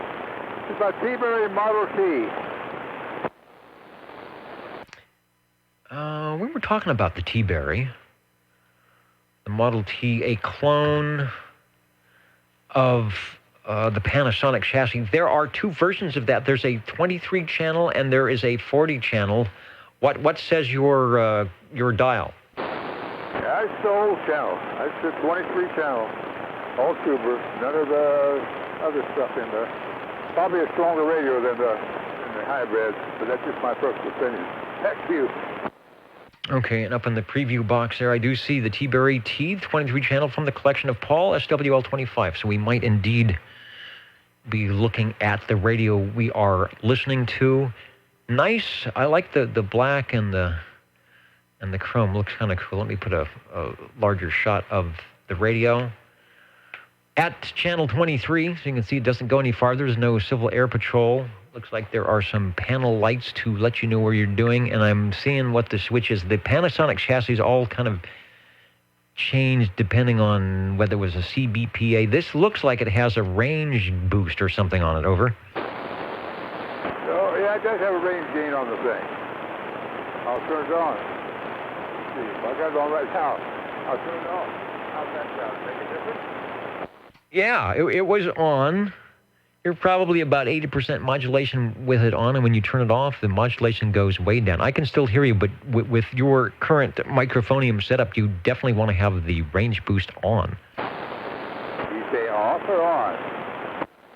I would say on would be a good thing. Over. Okay, that's where I had it at. That's why I was stuck on it. I hadn't really paid attention to the thing. A lot of them don't have that on it. It surprised me. Thanks. Anyway, I got a modulation light, RX light, another meter up there, PA, ED switch on the thing, and the volume and a fine tune on the thing, which works well to tune me in. It's a playing the radio again, made in Japan by Panasonic. So they did a quality job. I tell you what, all these radios like this are so strong, it's unbelievable. They all look good and hold up real good. And they got a big old bracket on the thing where you can mount it on your car if you can find a dash strong enough to hold the thing. Back then you could, but I guarantee you wouldn't do it now. Anyway, thanks for you, Dad. Yeah, it's hard to find a place to put anything now. But the radios are a lot smaller, like you said, and they're detachable face plates, and it makes things easy. Even the little handheld radios have ways to fit in the automobile. That's sort of a deluxe version of the Panasonic chassis. Not only does it have the range boost, but it has the PACB. Sometimes on the other clones, they give you one or the other. So perhaps this was the deluxe model. Shows up in Sam's CB54, page 111, 10 tubes. I thought those are 11 tubes. Anyway, 10 tubes. And it does have a 12AX7 for the audio. It sounds pretty good. It's not, I'm going to say it's not fully 100% modulated, but it doesn't sound amplified. It sounds pretty much like your voice. I'm sitting there talking to you. So it's doing a good job, and sounds like it is ready to go here in 2019. Yeah, well, here's an amplified mic. It is one. I'm using the same microphone that I had on the Gymtronic, my Aesthetic TMD 107. It's handy and it sits on there and it works well. So there's another one I got wired for, but I couldn't find it right now. It's around somewhere. So as long as it sounded good, that's the main thing. It's a pretty little radio. It's actually, I like it better than the 40 channel. It's got a little bit more goodies. I like an older type radio on the thing. So that's just my first opinion. Yeah. Anyway, this thing sold pretty good price, and at that time it was $255. That's pretty good, high dollar radio at that time. Back to you. Yeah, comparatively with electronics these days, I know in some of these you look back in 1968 or 69 and what you'd pay for the radio, you could probably find a rattle-trap used car that would get you to work and back for the same price. Now, even Robert was saying on the ham radio stuff, some of the, and you know this, Paul, the UHF, VHF Handy Talkies coming out of China are, in the $50 range? They do all the things that $600 radios used to do, so things are changing. And then, of course, there's always the parts box, the junk box, like we were talking about the experimenters back in the day. So you can build a crystal radio and it won't cost you a thing. Radio number 7 is, Paul, on the T-Berry Model T. It sounds good. Give us another transmission. I like that radio. It's a pretty radio. Yeah, just looking over your shoulder there. That wouldn't be a Skipper 300 sitting back there with you? Well, let's see. I've got two things over my shoulder. Let me get rid of that one. That would be... He is talking about this thing behind my head. Actually, it would be a Skipper 300 if it had the proper tubes in it, but it has the, 6 DQ5s? Anyway, it has the sweep tube, so it is the companion, looks like Skipper 300, but what is it called? It is called, I take it back, it is a Skipper 300. Yeah, I saw it sitting back there before. I was going to mention it to you. But I got one too. It's been many, many moons since I fired the thing up, I'll tell you. There's probably blow passers out there right and left. Have you fired yours up at all recently? Yeah, it works. And then next to it is the FL2100B, and there's some other ones. Sorry, excuse for Radio Shack here is not set up the way I want to, but that takes a lot less drive than like the Henry 8K Ultra, where if you want to get full output, you might need to put 100 in. So it works well, I think. Oh, you know what the problem is? It has the fan stopped running. The internal fan is in bad shape, and I don't know if it's something I can yank out of there and service, or if there's, if I go on YouTube or something and say, here's what to do when that junky fan that's in the Skipper 300 goes bad, you can, pull out the little computer fan, and I don't know if it runs off of 12 volts or not, and make a substitution. That's probably what I need to do. Yeah, you remember back when I did run the thing a little bit, back in the 70s, when I got it, that fan was the noisiest thing I ever seen. I did everything trying to quiet it down. I think that was just the problem they had with it. Did a good job of cooling it, but boy, you can sure hear that fan. I didn't want to keep that fan running too much, make all that noise. It's the FCC estimate, so I kind of just let it sit for quite a while. Didn't need it too much anyway. Back to you. Yeah, no, when it was working, it was definitely just rattly and noisy, and that's why I'm thinking there might be a better fix than making it work again, is to put something else in its place to blow some air across the tubes. All right, thanks for Radio 7.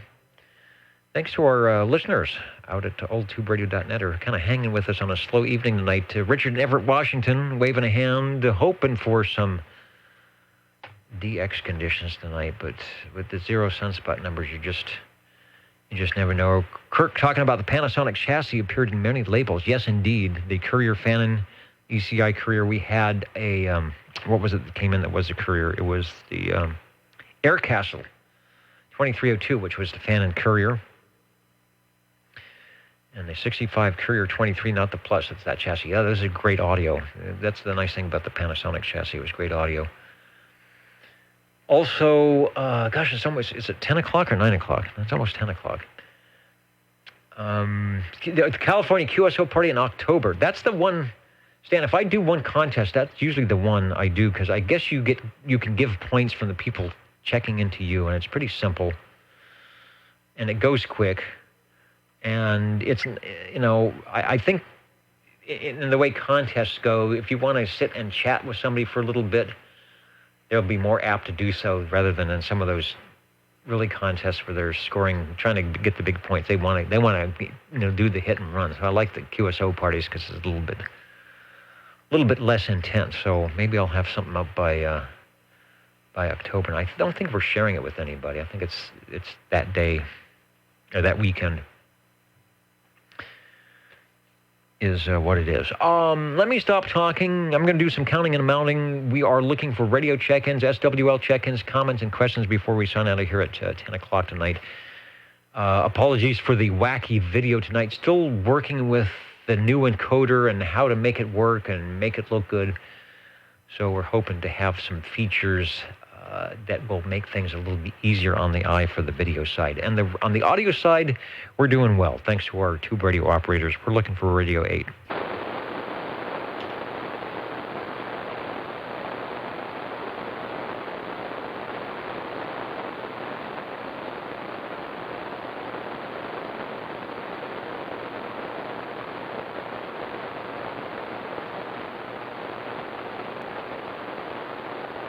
And Richard looking for a Cobra 138, looking for a crystal. I'm going to assume that is long after the crystal. So what you'd have to do, assuming that's a 23-channel radio, there's probably some wizardry in opening up the PLL chip in there that might do that, or putting some external device. I don't think it's crystal controlled.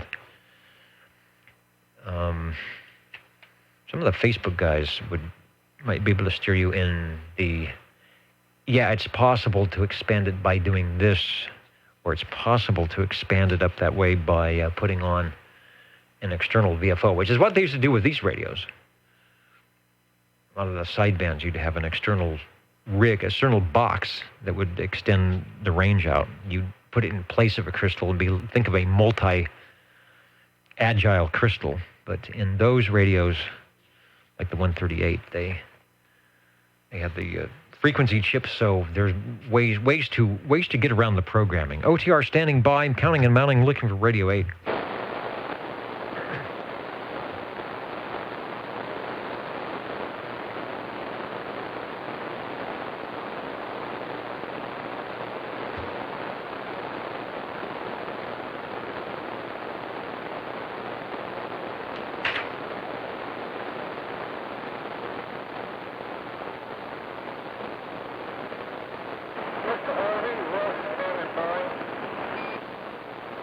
Who is that standing by out there? Over.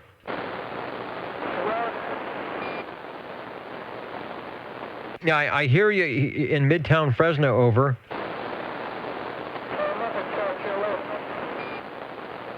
All right, well, if you're in Chowchilla, you've got a definitely good receiver to hear the likes of me. Over.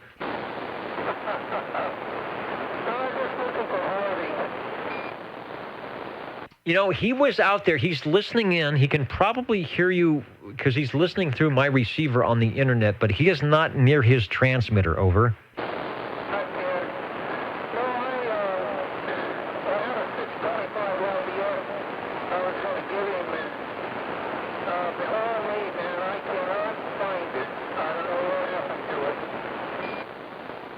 Okay, I remember you guys chatting last week when Harvey brought the Lafayette on the air, so I'm sure he appreciates you looking for it.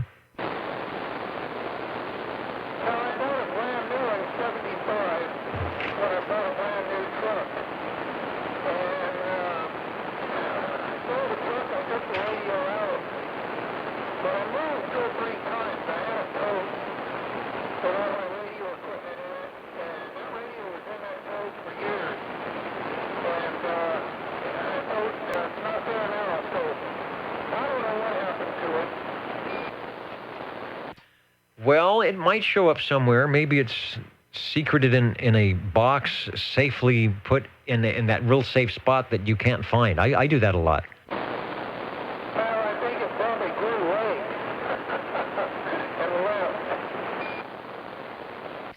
I hear you on that. I've got a couple of radios that I thought I had around here and I'm not finding, but I think they're in that super spot. You know, I think I'll put it here to keep the dust out of it, and then you forget where here was. You are sounding good from Chowchilla. I'm actually impressed with your signal coming in here on my very low antenna. And Harvey will probably be out here next week, so give us a listen on this channel at this time. This is the basic Dennis, over.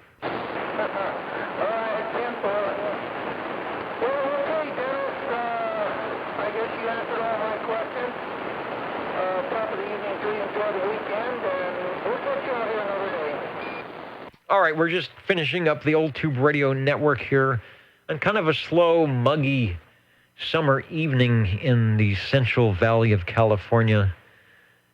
Looking for Radio 8 if it's around. The jingle singers, even the jingle singers weren't even here tonight. So it's one of those take it easy kind of Saturday evenings. Thanks for stopping by.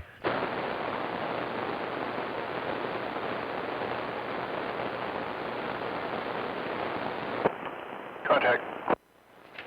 This is your contact frequency, over. I've been looking for it all night. Finally found it. Sound zero checking in, Dennis. Okay, you know, and this happened last time. I'm doing the counting and amounting. I think this happened exactly. And then we go to page 3 where you are, and I add the SWL number. Now page 3 is tied with page 4. As I put the X in the square, and I hope you are enjoying or trying to enjoy your Saturday, what's left of it, Saturday evening. I am. I'm just kind of putzing around, playing on the internet a little bit. Yes, I am. I hope you are too. Yes, I am. I am also playing around on the internet in the form of pages of Google and streaming and Old Tube Radio and mixing it all together with CB Radio. Right on, sir. All right, Dennis.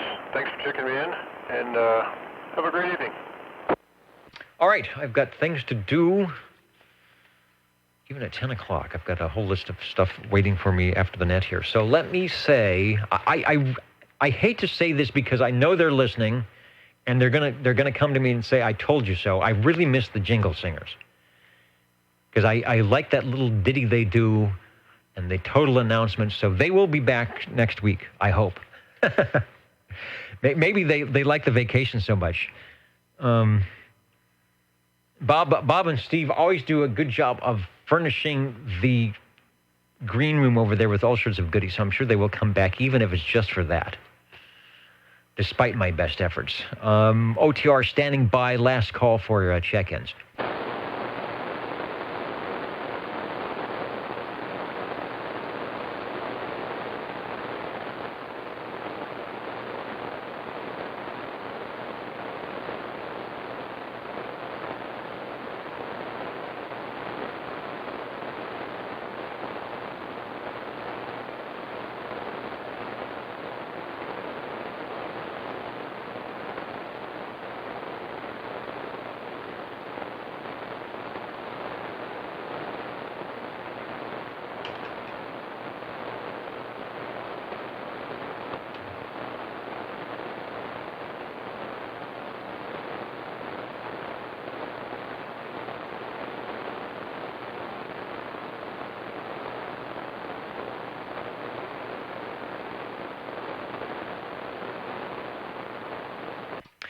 Well, it would be nice if I had some way to recap the video of the radios that checked in, and they could, pop over my shoulder here. I don't know if that's possible. I'm sure it's possible. I don't know if that's something that my novitiate internet brain could figure out or not. But then, as we read the radios off, we'd be able to see them once again. Sort of the final hurrah. Let me go ahead and sign out here at 10:06. A lot of you still listening didn't have congestion. A lot of people out on oldtubradio.net tonight. Thanks for tuning in. I know someone had put some links up, but this is the base, the Old Tube Radio getting on the air on 27085. We have really, really been doing this for 34 years. I was only 2 when we started. No, it's actually a group of us got together from channels and said, we've got some tube radios. Let's go down to channel 11. All the radios had channel 11 and sort of a decompression on Saturday evenings and have an excuse to run our radios, to key up. You know, if you've got an old car, you drive it to the hamburger stand on Friday nights and get out and kick the tires and look at somebody else's vehicle and tell them how they can fix this or fix that or get some ideas. That's what we're doing with the radios here. We've been doing it for a long time. We have the greatest collectors and radio operators that have been hanging out with us. Many of you, the voices you heard tonight, have been listening and checking in for pretty much all of 30 years. And we welcome new people. This is not a club. There's no dues. There's no secret handshake.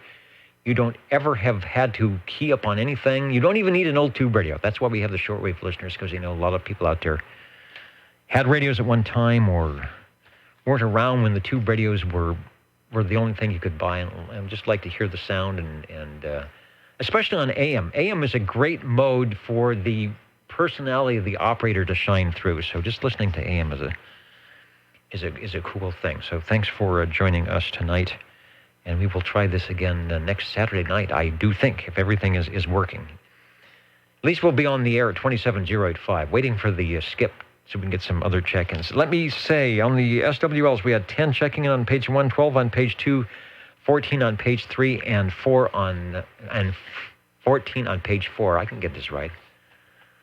I've been doing this a few times. That's a total of 50, not bad. And then 7 radios, with the Browning Laboratories being the most heard. We started off with the Aircastle 2302, the Fan and Courier-based radio. Sounding good, Paul. And just a reminder, we do archive this. The video will be up for a while, such that it is, with the new encoder, I'm assuming the video and the audio sound okay. I'll double-check that, but we'll get better with that. If you go to the oldtuberadio.net page, there is something called the archive button at the top. If you click on that, it takes a while to load all the various, years. We've been streaming now only about 5 or 6 years, but it loads all those little 3-inch reel-to-reel tapes on the OTR magnetophone, and then you can click on whether it's an SWL check-in or a tube radio check-in from whenever and give yourself a radio report. Because we do that. We have the audio streaming. So a lot of people want to test microphones or try something out, and it will be recorded in a good audio format directly out of the receiver into your audio device. So check that out if you want to. oldtuberadio.com is another place to go for information on radios if you're looking for stuff. Radio number 2, the Browning Golden Eagle Mark III SSB from Jerry. From Harvey, the Browning Golden Eagle R68 T68 Radio 3. Radio 4 tonight, the General Radio Telephone Super MC11A. Very loud, sounding great with stock audio. Paul on his Gemtronics GTX 5000. Radio 6 was the Browning Golden Eagle Mark III SSB from Mark, and then Paul on... I'm sorry, that is not Paul. Yes, it was. Paul on the... Sorry, Paul. He's saying, yes, it was. Paul on his T-Berry Model T. You know why? Because I wrote the wrong number in there. I wrote the wrong SWL number. I was going by memory, but the name was indeed Mr. Falcon on the T-Berry Model T 23 channel. I don't know which would be the rarer item or not, whether it would be the 23 channel or the 40 channel when they started making the T-Berry, but maybe they're all rare. Everything is cool here on the Old Tube Radio Network. 73, everybody. Thanks for listening in. We'll be working on the video stuff going on. Thanks to SearchLawrence.com and Frodex for helping out, keeping the Nixie tubes and working on the video here such that it is. And thanks to all of you that frequent this frequency on Saturday evenings called the Old Tube Radio Network and help us out getting those radio check-ins. So we will catch you next time. Sunspot cycles are low. It's a great time to fix your stations, start looking maybe to upgrade to your amateur radio license if that's something you'd like to do. A perfect time because the bands are only going to get better. 73, everybody. We'll catch you next time. Good night.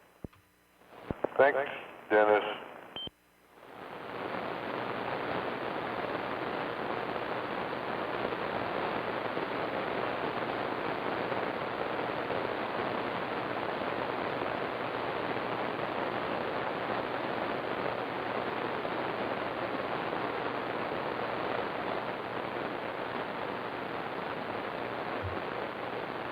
And Kirk, while I'm still on, I didn't refresh my page.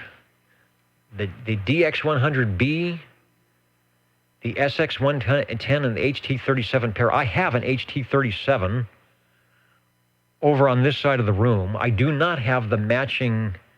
The SX110, I think the SX111 might have been the match at the time for the HT37. There are some mods. I need to do that. It works fine. I made some AM contacts. I haven't used it that much. What do they weigh? 80 pounds? 75 pounds? Need some wheels. The DX100B, the prime Heath kit for if you listen to 75 meters or 20 meters, the guys love the DX100Bs. I wish I had one.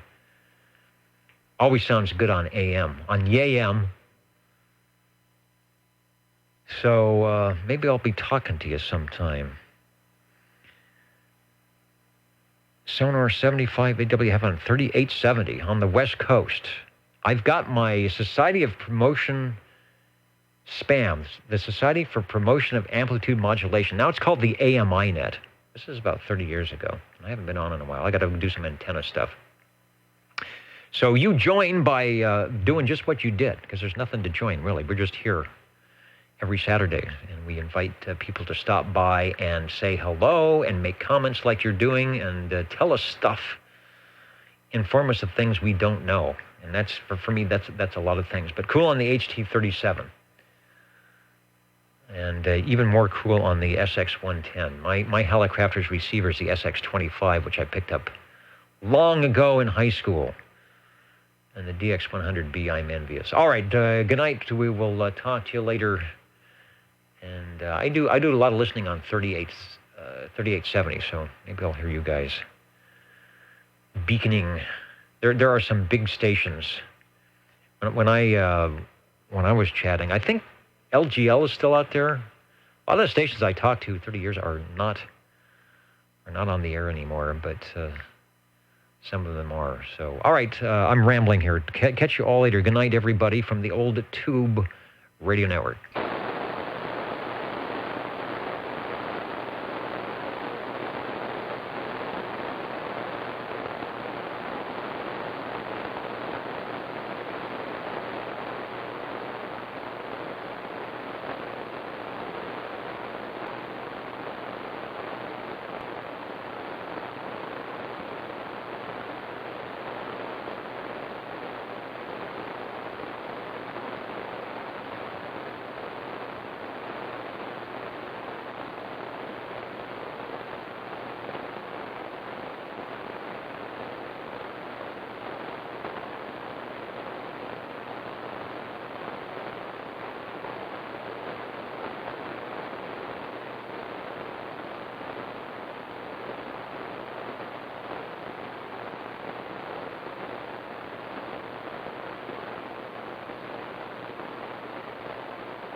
Doing a little testing here on the video while I've got it up.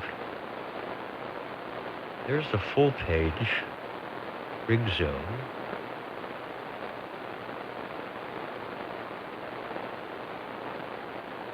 There's the standard rig pick.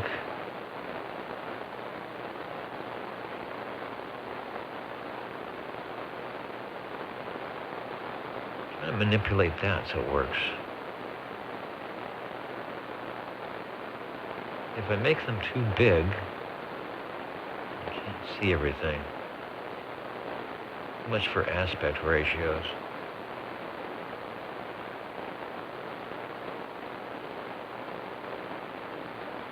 Here's the title page. That will always show the full radio. In fact, you know what? While I'm up here, let me swap some radios in the box and see how well this works. What it won't do is stuff that's not in the full square aspect ratio. So if we go to some of the, let's check Hammerland here. Like the CB212. Wait a minute, no picture available. I know we have a CB212. There we go. So, but it changes. That has the title in, or do I want it? No, I guess it will always have the title in. That's good. That's what I want. And then we do that one, it switches automatically and you get the full picture. So that's a good thing. Now, where it falls down is something's not in the format, like the Burstein Appleby BA23. It's the full picture, but I guess that's okay. That's okay.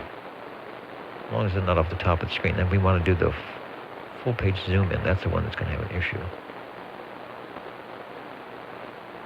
They turn off that page because that's out of range. So that has to be physically manipulated, which is what I'm trying not to do. But it could be done like that. All right.